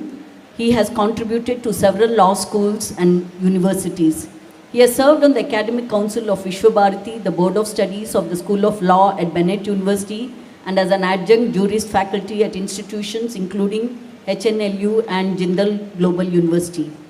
His international engagements are equally notable. He has participated in programs related to human rights, economic and social rights, the right to food, constitutional development, legal education, and public law in Geneva, Berlin, Nepal, Shanghai, and Colombo. He has represented the Government of India before the UN Human Rights Committee and at the G20 Prosecutors General Conference in 2024.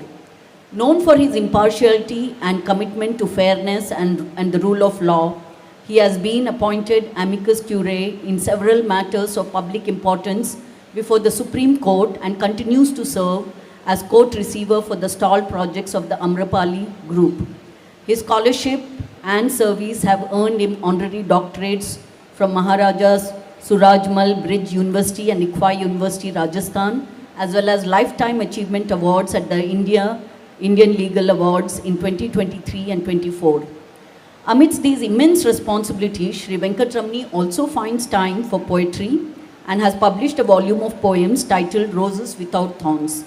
Ladies and gentlemen, it is our great honor to have His Excellency R. Venkatramani, Learned Attorney General of India, grace this 14th Convocation of Vignan's Foundation for Science, Technology and Research.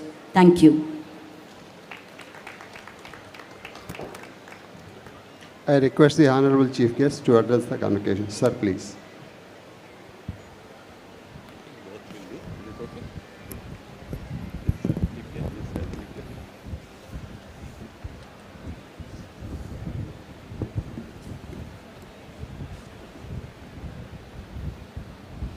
Every time I walk in a university wearing this costume on Convocation Day, I feel energized. I feel I'm a student myself. I feel I'm part of a learning environment where before you reach out into the larger world of life, you begin to think about what I have learned in the course of 4 to 5 years. I have the same feeling and the same enthusiasm and the energy and the effervescence today. I thank the university for calling me here to be part of this wonderful evening.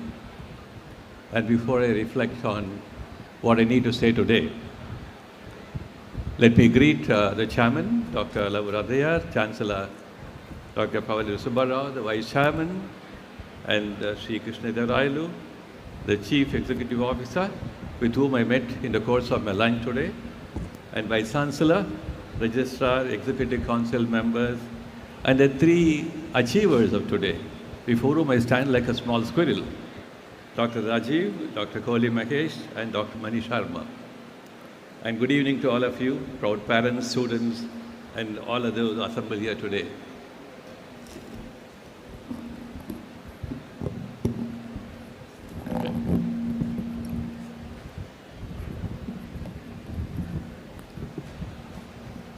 Convocation Day is a special day in the life of students, parents, and the university.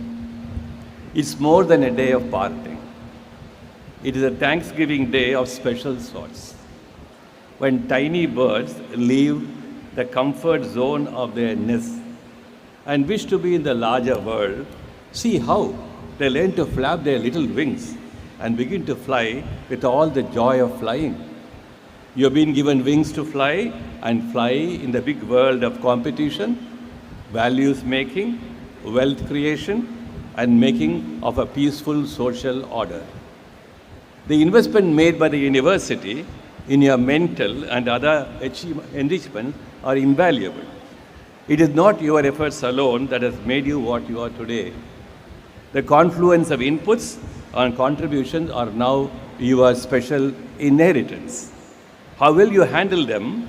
By knowing how to further invest them in your life and profession is your responsibility. But the seeds of handling your responsibilities have been discharged by the university. I say that only by sincere and unqualified acknowledgement of the investment made by the university in you, that you will equip yourself in walking your life ahead. Gratefulness is a value by itself. It has nothing to do with self-respect or dignity. What you get in return is a fulfillment beyond monetary other material rewards.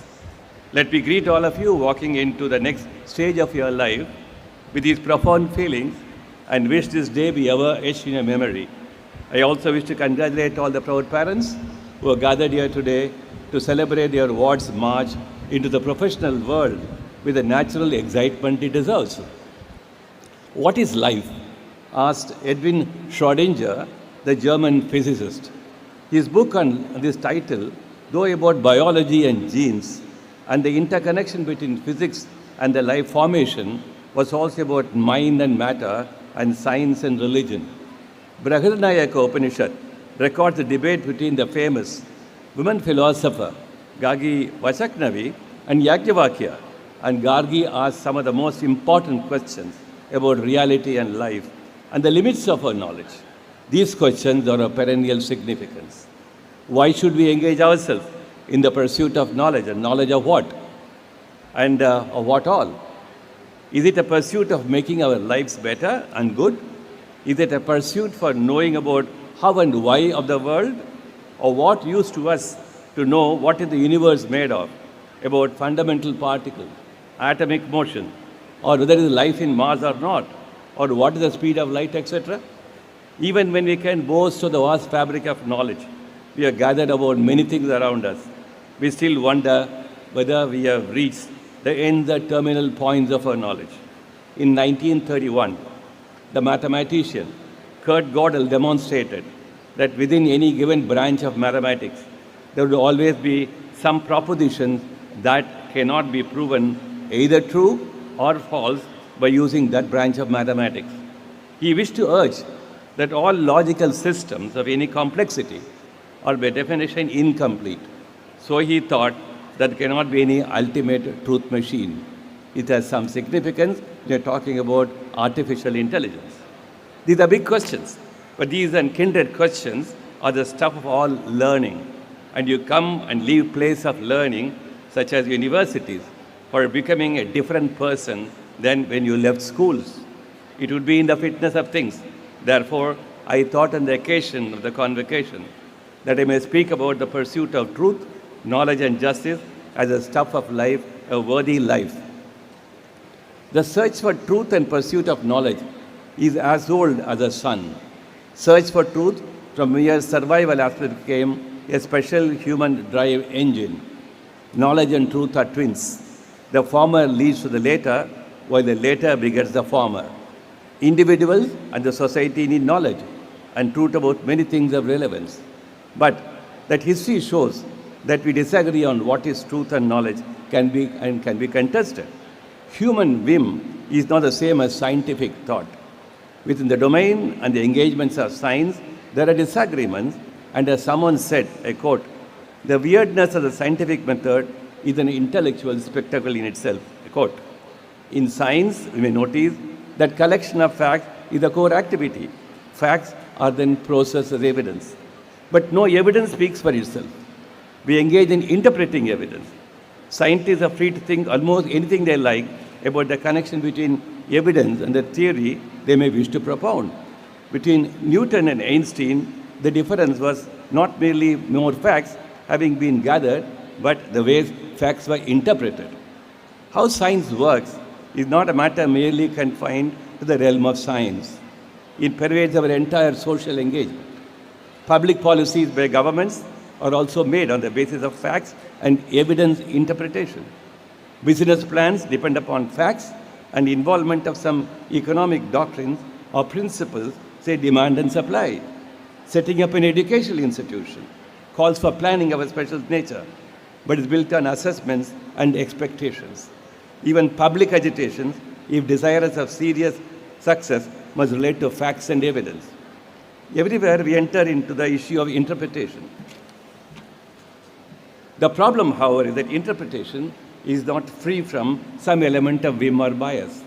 Management of bias, acknowledgement of bias, and the ability and the willingness to open up ourselves for refutation are integral to the pursuit of truth. Thus, we talk about evidence for a theory and evidence against a theory. I understand that truth and knowledge are thus built on the swing of pendulum between the for and against aspects. I thought it would be relevant to talk about truth and knowledge before the consumers of knowledge, particularly when, after spending your periods of imagination, creativity, and inquiry, you are about to put all your knowledge gathered into a working basket for your future voyages in life. All of us, thanks to our advances ancestors long ago, know that fire burns, fruits and vegetables nourishes, and water can drown. We don't put our hands into fire to test whether it burns because we deduce that fire will always burn, and there is no reason that in future it may change its behavior and become water. This means that we engage in inductive thinking on the regularity and uniformity of behavior of many things around us. David Hume, the English philosopher, thought that inductive reasoning is good enough, as every one of us need not put our hands into fire to know if it burns. The same logic applies to many things in life, like forecasts about weather, warnings about landslides, warnings about epidemics, and in modern times about election predictions or even student protests. But mechanical generalizing from past to future without inquiry is also not science and is also not safe. This is where the truth-knowledge interconnection will be a matter of close study, and planning our individual and collective lives will be safer if we know what to know and if we believe what to believe. All these is of immense importance for us, as ultimately we continue in our journey of making a world a better place, a safer and a worthy place for all of us. We will talk about justice. Before I connect the idea of justice with knowledge and truth, let me make a few more observations. Taking the fire example, should we continue with or stick to inductive reasoning only? Imagine that the fact that the fire has burned the skin in the past need not be counted as evidence for the hypothesis that fire will be hot enough to burn us in the years to come, just as there can be no evidence for the hypothesis that because the earth orbits the sun, it will imply that the earth will continue to orbit the sun forever. Thank God, the earth has not so far disappointed us and has not stopped orbiting around the sun. The question still remains how much of the inferences from the past will always remain as evidence for the future. I wish to say that knowledge balances between evidence for a theory and evidence against a theory. And this is where the truth positions itself. Does it mean there are no eternal truths? A satisfactory answer can be that in different aspects of domains of life and the pursuit of knowledge about the world, there are some truths that need no refutation or experiment, but others may call for a watch. And this is where universities come in. The human condition, given our ability to think, to explain, and to plan our lives, is positioned between conjectures, refutations, and some resting places for the time being till knowledge substitutes the past. Universities are platforms as to make you plunge deep into these dimensions and to prepare you for a fruitful life journey. The job and the role of universities is to engage you in the realms of inquiry, and it is for your students as to plunge, and if you have not done so, you have lost something so precious. I have benefited by acquainting myself with the two masterpieces on the subject, Thomas Kuhn's The Structure of Scientific Revolution and The Logic of Scientific Discovery by Karl Popper, two more famous names in the world of science. I suggest the students' desire enriching your mind, and be always students of curiosity. Please do read them. All of us can be both creators or also mere obstacles to inquiry and reform.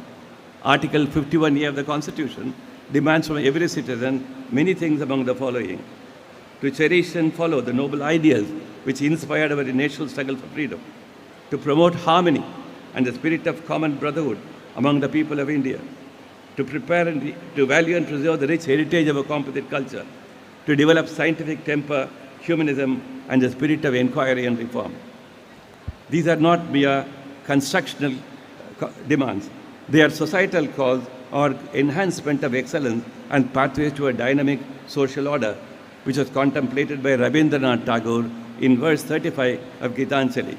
And he says, where the mind is without fear and the head is held high, where knowledge is free, where the worlds are not broken up into fragments by narrow domestic walls, where words come out from the depths of truth, where tireless striving stretches his arms towards perfection. Are we not here to walk into the universities and walk out towards perfection? And where the clear stream of reason has not lost its way into the dreary desert sand of dead habit, where the mind is led forward by the into ever-widening thought and action, into that heaven of freedom, my father, let my country awake, spoke Rabindranath Tagore. These are profound words of appeal, which must always remain in our mind. These are words about truth and knowledge. Fear is the antithesis of knowledge. Striving towards perfection in all we do is to grasp how beauty and order in nature are so intertwined. The flowers that blossom every morning unfailingly on being greeted by the morning sun, the ripening of fruits at the given time, the rains that follow by the laws of physics, and how the most mysterious of things, namely our brains, make signs, write poetry, generate thoughts in coherence, enable us in producing music and arts, and also how we talk about law and justice. The current cross-section for humankind is between physics and neurosciences, between intelligence created by nature and intelligence that we may create. If intelligence created by nature has limits of knowing and knowledge, what about machine intelligence created by us? We may now turn our attention to truth and knowledge beyond science and scientific discoveries. If I have to do research in the field of medicine, let us say, I must first begin with a question as to what purpose, for whose benefit, and as to what costs and burdens. All these are matters of facts and knowledge. If I have to do research on what would be affordable housing, I will have to ask questions about what factors will go into affordable housing and how all necessities of life can be provided there. Again, this will involve questions of fact and about availability of facilities and the cost of making and providing for them and the financial resources that will in due turn call for evaluation, both economic and social.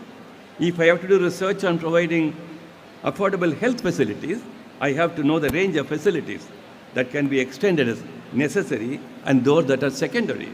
All this will mean data, price fixations, reasonable profits, quality and standards, and thus again facts and evaluation.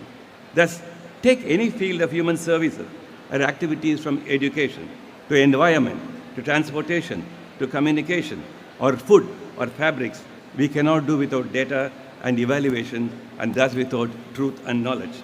I go a little beyond these domains. Let us go into questions about which system of economic and political arrangement will be appropriate in terms of maximizing value and wealth for us all, and will promote equality in order that no one lives in want and without dignity.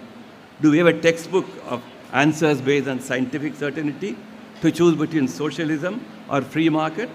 The history of more than a century after the Russian Revolution and the aftermath of the collapse of Soviet Russia tells us that there are no textbooks for governance or models of economic, nor there can be one. This means that in the most fundamentals of social questions, we need to pursue truth and knowledge by asking questions of evidence for and evidence against theories. What I mean to say is that incessant quest for truth is essential for constant enhancement of the quality of our lives. The enhancement of access by all peoples to a variety of resources necessary to make life better and fulfilling. On top of it all, every one of us will ultimately feel fulfilled if our capacities and abilities to get their due returns and what beyond knowledge acquisition can be more fulfilling. All our Upanishads are great examples of the quest for truth and knowledge, and all of us, much like Nachiketa, should not go to sleep till we get answers to our questions. Sleepless nights spent in pursuit of knowledge and truth are superior to wasteful time spent on social media. Tomorrow you will learn that the time slips through your fingers and we have turned grey before we have done anything of value. I may not be complete in my narration if I not talk about how living life has undergone unprecedented changes. It appears that we are forever passengers in a bullet train, ever rushing, ever chasing, ever running, tied up by endless technology chains and losing all our time for culture, altruism, and mind chiseling.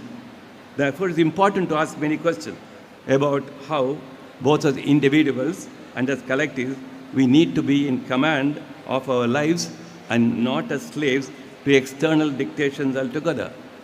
With the help of all that you have learned in Vignan, please consider the joy and importance of taking stock of your lives at higher planes of existence. The university can then say that it has laid light in your life and be a proud parent. Knowledge, of all of us know, is not mere information. It is fact and information metamorphosing into a coherent set of statements and converted into guidelines for action.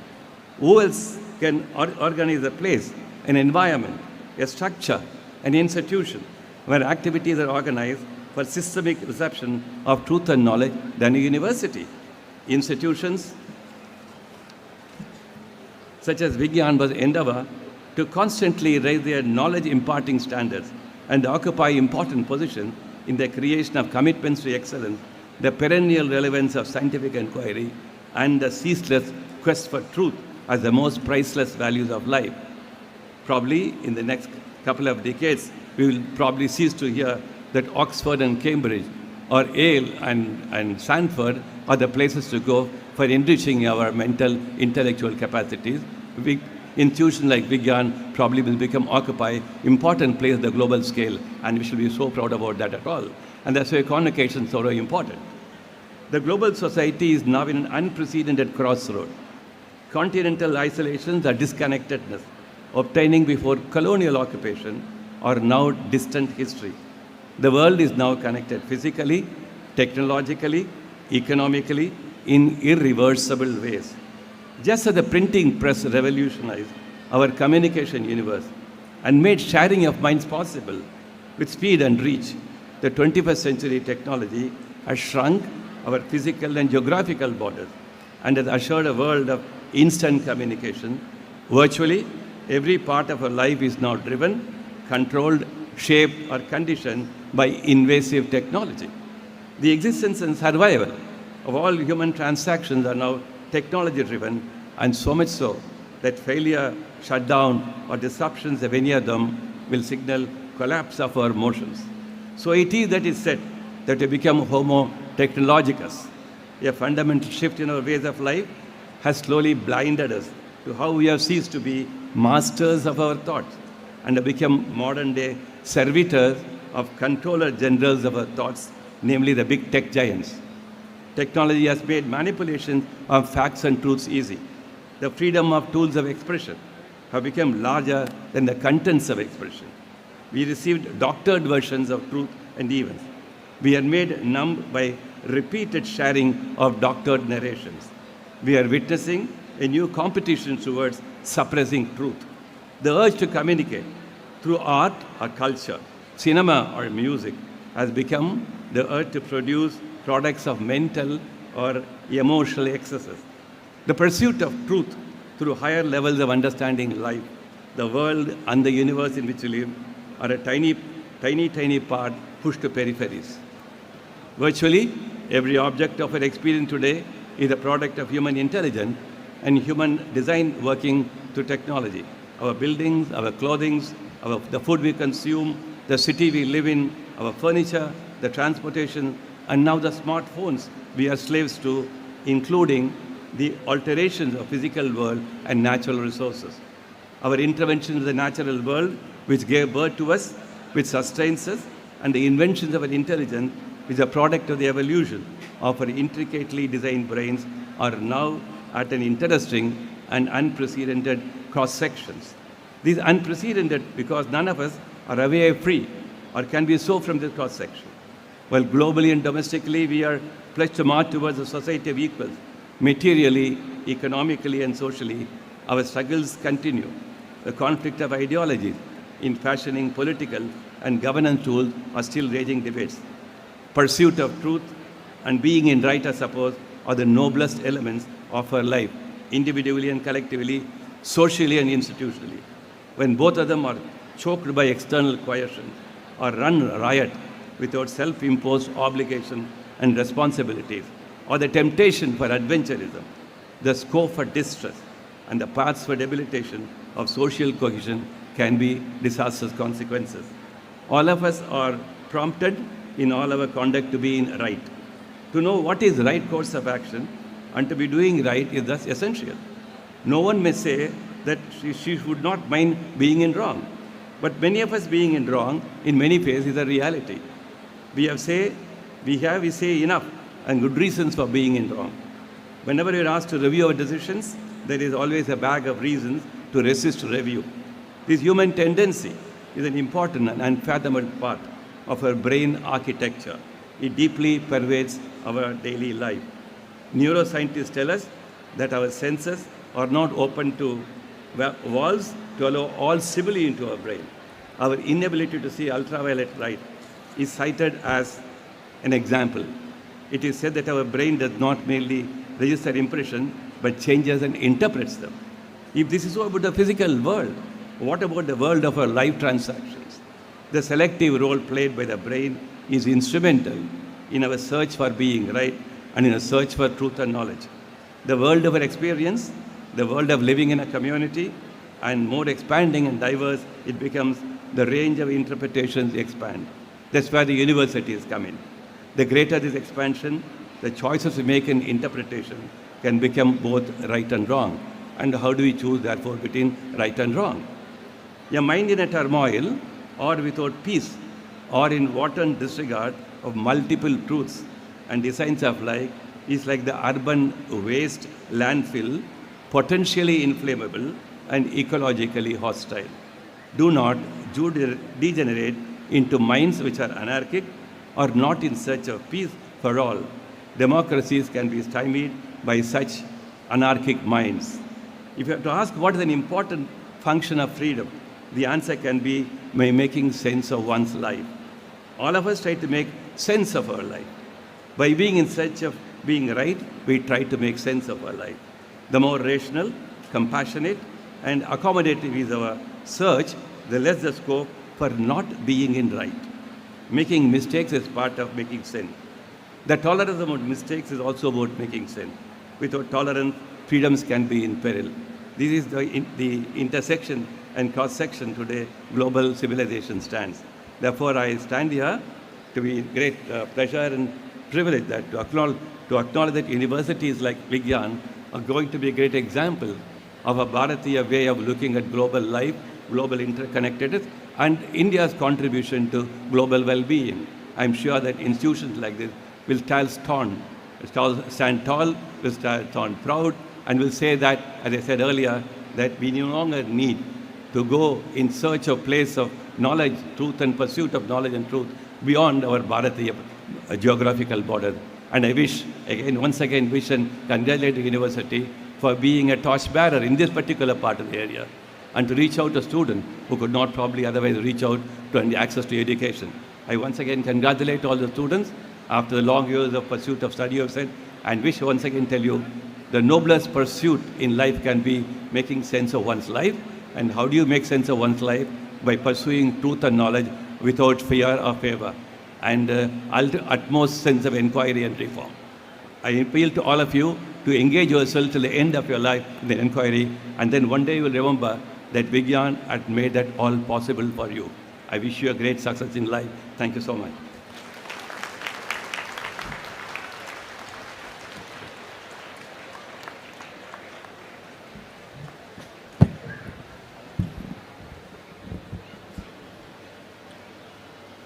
I request Chancellor, Chairman, other executive members to felicitate our chief guest, Honorable Sri Venkatramani Garu.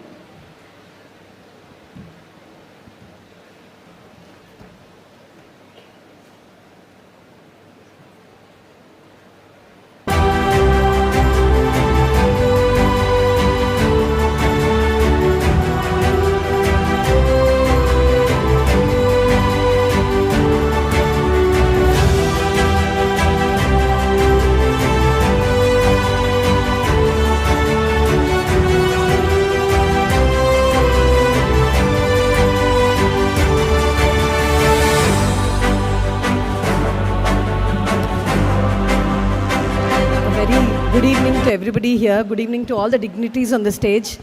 I would just take just a minute of your time, please. So during lunch today, I had the honor and privilege to spend some time with our chief guest, and this is for all the women out there. I must share that this is a poem written by our chief guest, sir, Advocate General, sir. So I request all of you to just be silent for 1 minute, please, so I can read it out.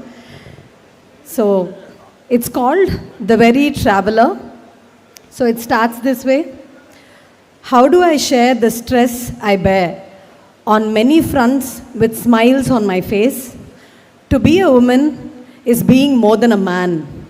All attachments that I carry are stories that I marry. No task of human care is alien to my mental wear. In hospitals, I'm your homely care. In schools, I'm your mind-filled care. In cleaning roads, I'm your social care. In TV chats, I'm a daring chair. In creches, I'm a motherly care. In armed forces, I'm an equal dare.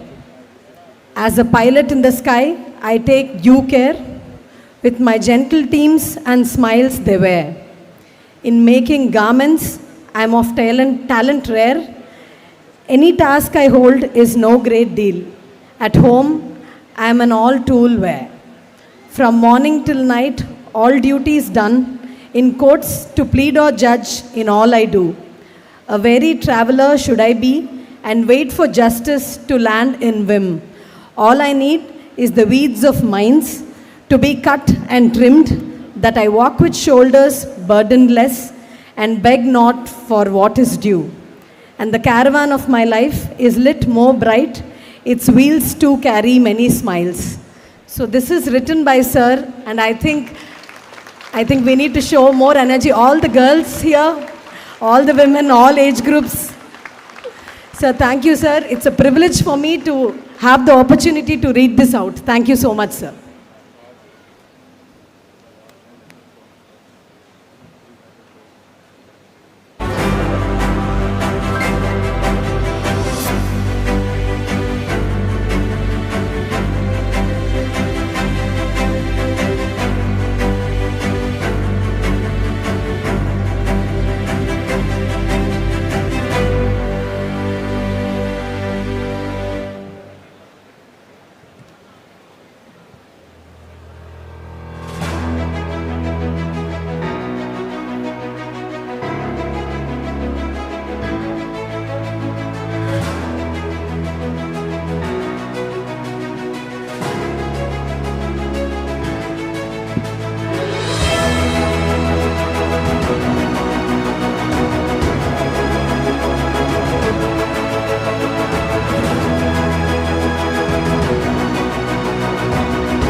I request Honorable Chief Guest, Chancellor, Chairman and Vice Chancellor and other executive members to felicitate Dr. Rajiv Nannapaneni garu.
I request Honorable Chief Guest, Chairman, Chancellor and other dignitaries to felicitate Dr. Mahesh Kolli garu.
I request Honorable Chief Guest, Chairman, Chancellor and Vice Chancellor and other dignitaries to felicitate Dr. Mahesh Sharma garu.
Let the candidates for the degrees of different faculties to be presented. I present to you, sir, 2,599 candidates who have completed all the prescribed course of study and found fit for the award of PhD, MTech, MBA, MCA, MSc, MA, BTech, BBA, BCA, BSc, BBA LLB, BA LLB Honours, BSc Agriculture Honours, BBA LLB Honours, B Pharmacy, Diploma of Vignan's Foundation for Science, Technology and Research deemed to be university, and pray that they be admitted. By the virtue of the authority vested in me as Chairman of Executive Council, I do hereby admit all these candidates to be degree of PhD, MTech, MBA, MCA, MSc, MA, BTech, BBA, BCA, BSc, BLLB, BBA LLB, BSc Agriculture Honours, B Pharmacy, Diploma, and charge them to true worthy of the same throughout their life.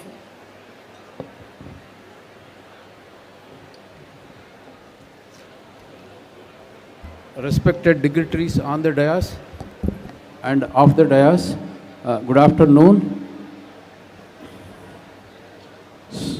It gives me immense pleasure to present the outcome of the PhD program in the academic year 2025 and 2026. So 70 PhD degrees were awarded in various streams like engineering. 42 PhD degrees were awarded and 18 PhD degrees were awarded in basic sciences and humanities, and 3 PhD degrees were awarded in pharmaceutical sciences, and 7 degrees were awarded in management studies in the academic year 25 and 26. Out of 70 PhD degree awardees, 36% are females and the 64% of the males, and also so 39% of the scholars are internal scholars, and also 61% of the scholars, those who are awarded the PhD degrees, are external scholars. Over and above, 26% of the PhD degree awardees are from industry. So now I invite all the PhD degree awardees to come forward towards the dais in the order in which I am going to call. The first biotechnology, followed by the civil engineering, chemical engineering, computer science and engineering, electronics and communication engineering, electrical and electronics engineering, mechanical engineering, chemistry, English, mathematics, physics, pharmaceutical sciences, followed by management studies. So now I call upon the PhD degree awardees from the Department of Biotechnology, K. Ishwar Reddy, Mr. M. Ramesh, Harish Reddy, S. Deepali, C.H. Bhagat Singh, B. Jyoshna, N.R. Harshavardhan, M. Amiz,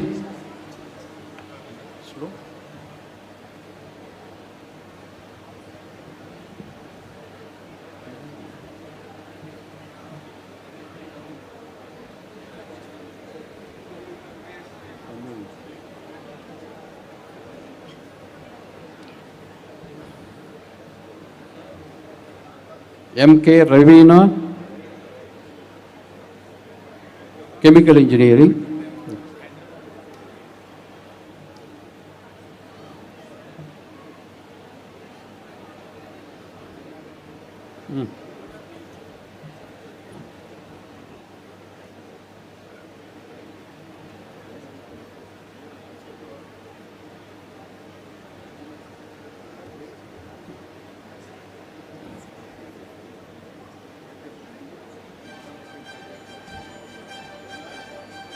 Solomon Godwin from chemical engineering, now civil engineering, Rupas Kumar,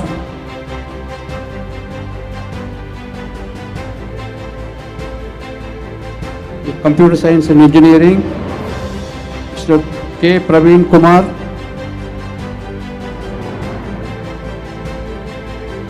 Mr. R. Devendra Reddy, N. Balayesu,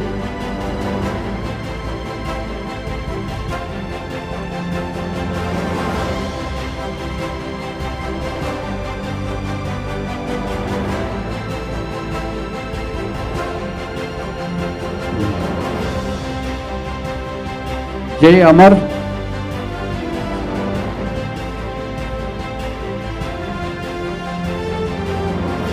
S. Vidyulata,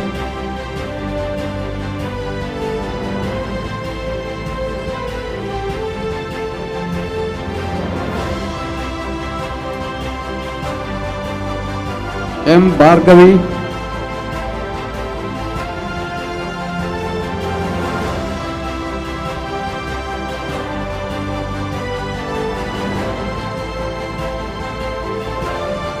Silpa Chaitanya,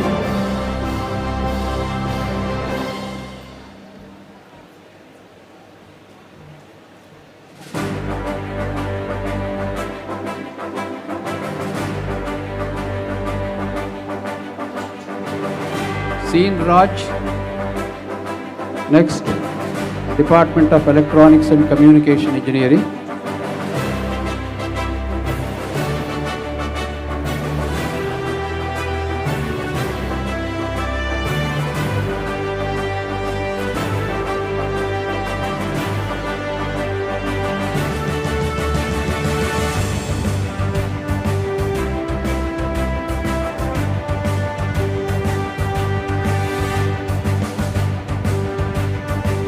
Shahanaz, Vamsi Krishna,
M. Venkat Subbarao,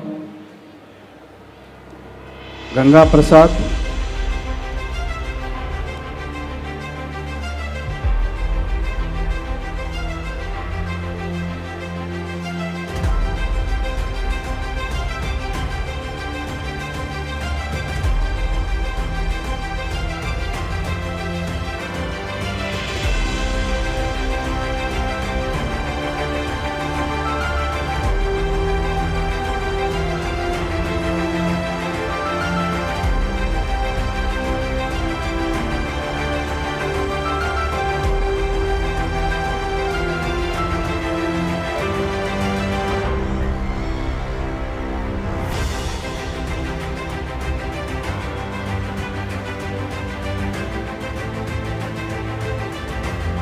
K. Vijayvardhan,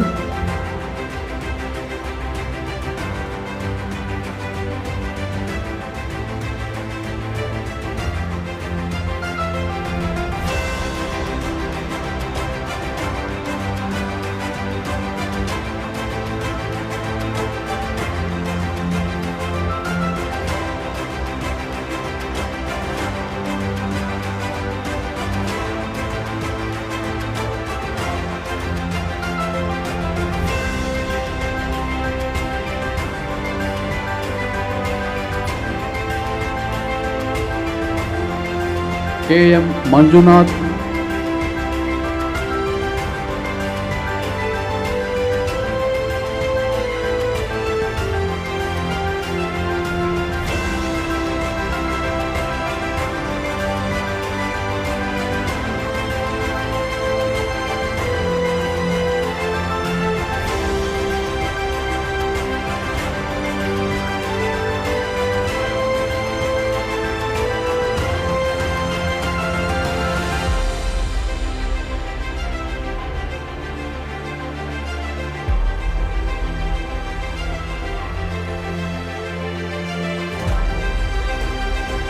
Mahabub Subani,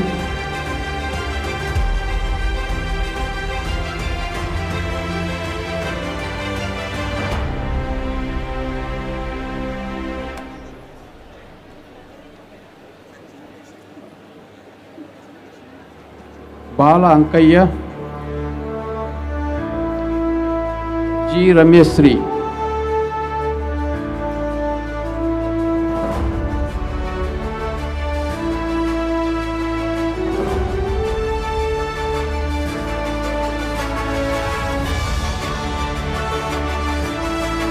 Electrical and Electronics Engineering Department,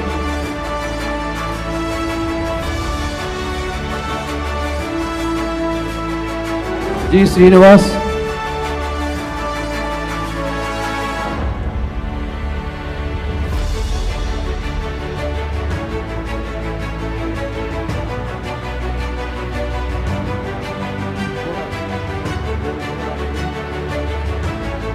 Shravani, Shraddha Kaushik,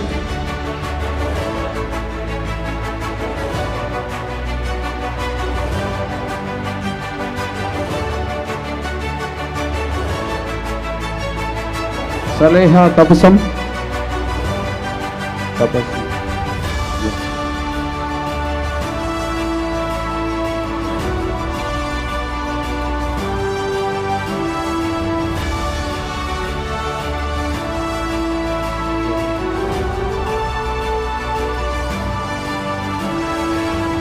Y. Jagadish,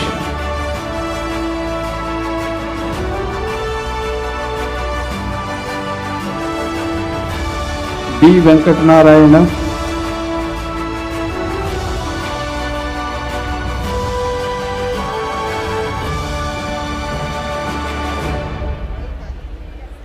Department of Mechanical Engineering, N. Ramakrishna,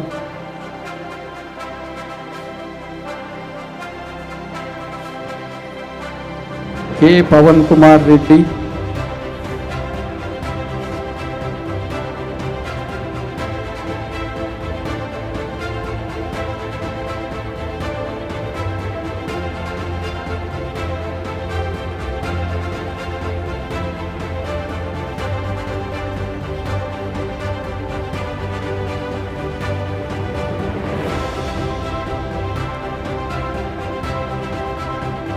A. Udayasri,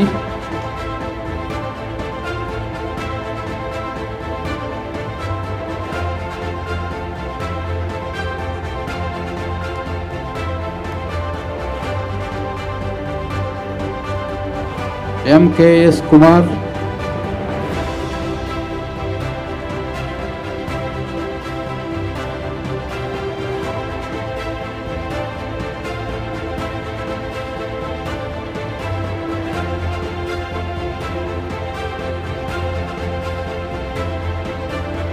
S. Bhaskar,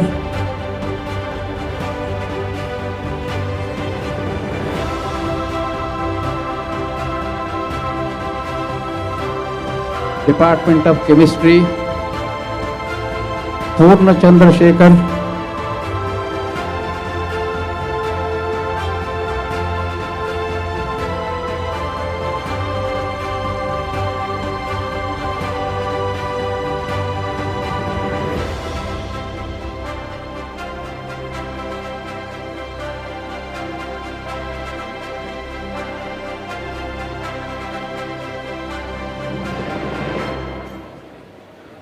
S.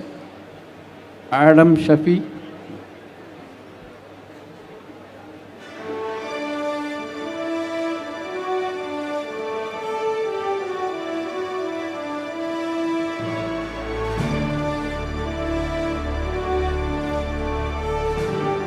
V. Guruswami,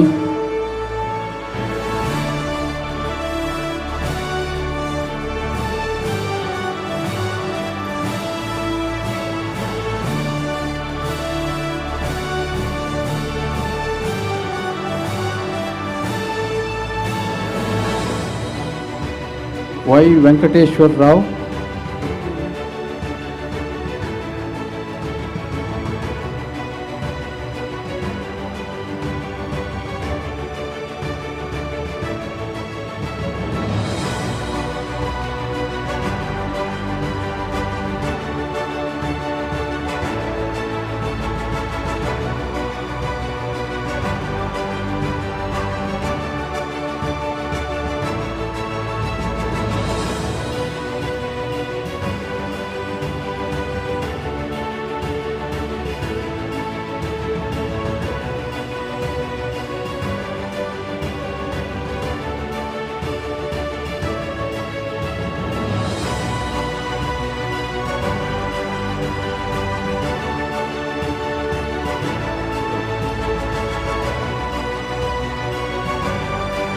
E. Manohar Reddy,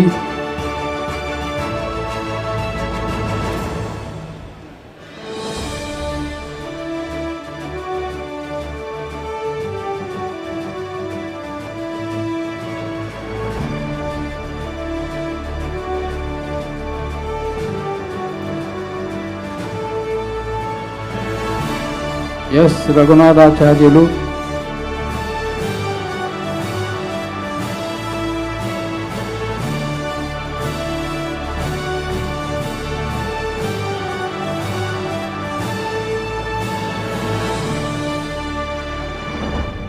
ఇంకా 20 ఉన్నాయి.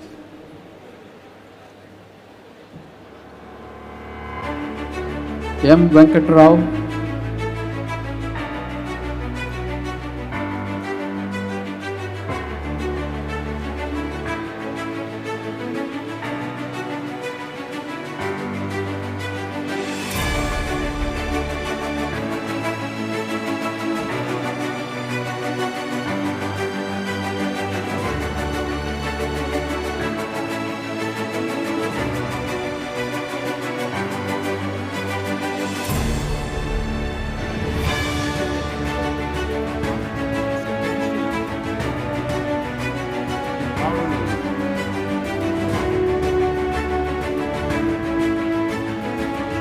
J. Vidyasagar,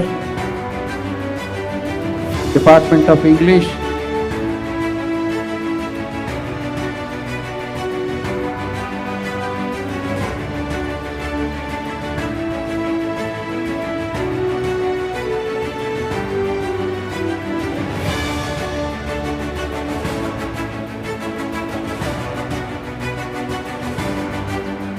M. Sharada Devi,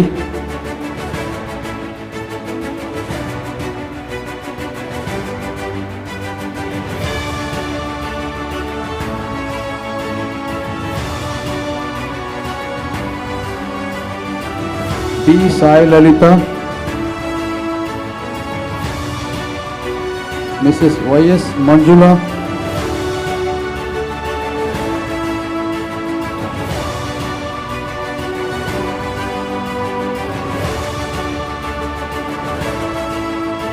K. Bibin, Department of Mathematics and Statistics,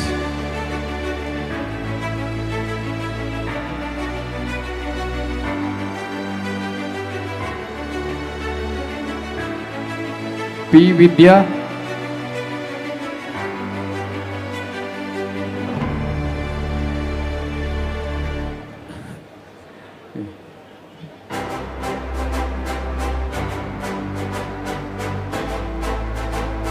G. Elamanda Babu,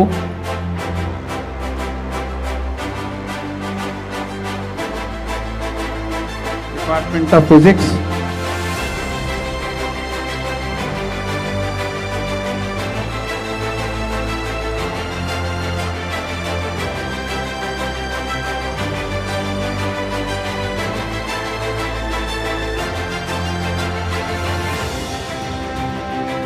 Suresh, G. Vijay Lakshmi,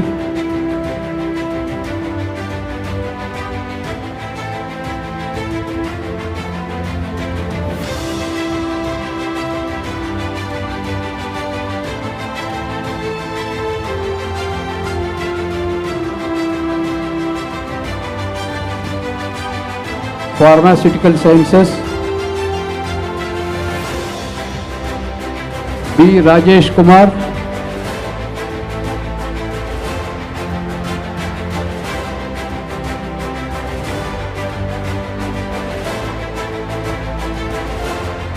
Sudha Divya Madhuri,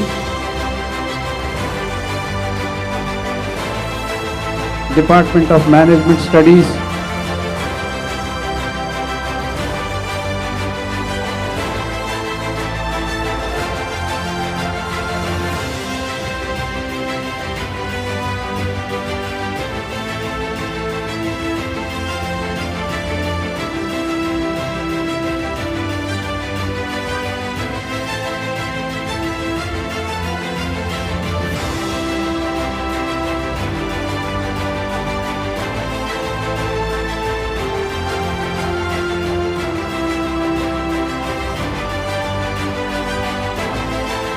M. Ramu,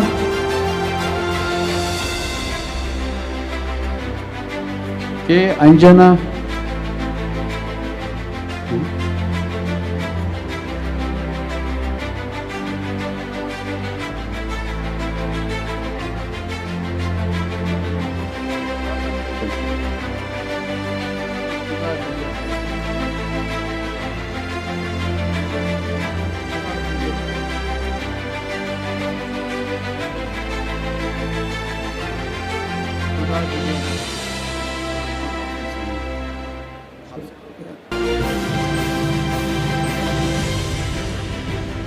T. Jagadish,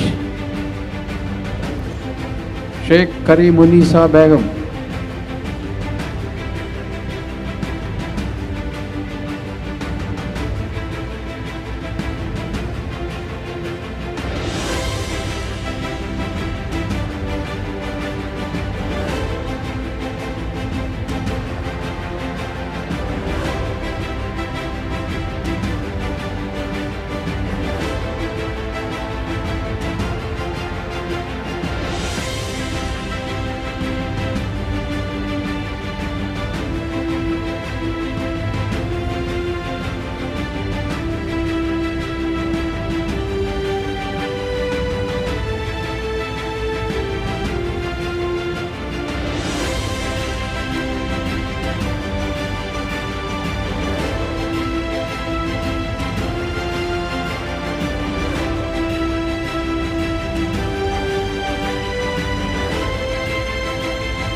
So with this end of PhD degree awardees, so wish you all the best.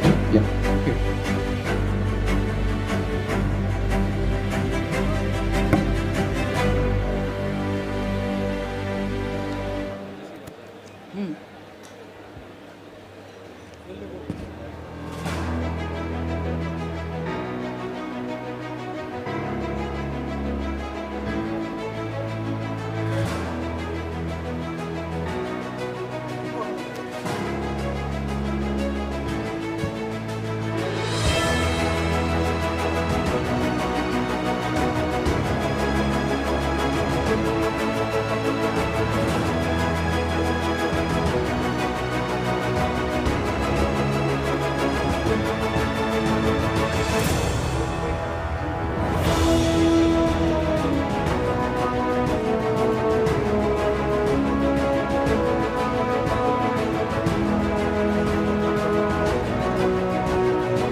Let the candidates for different awards be presented.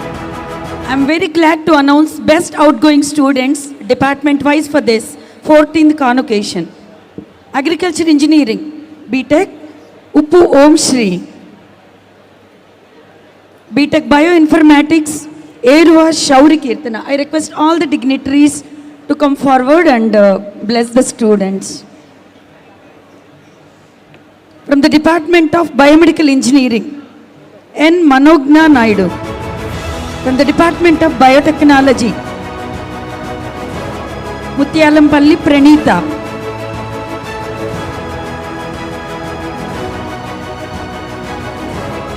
Department of Computer Science Engineering, Punugupati Venkata Kamya.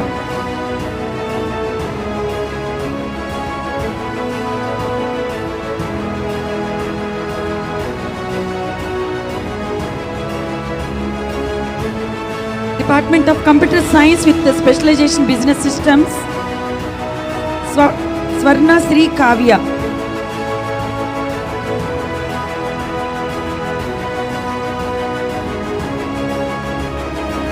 BTech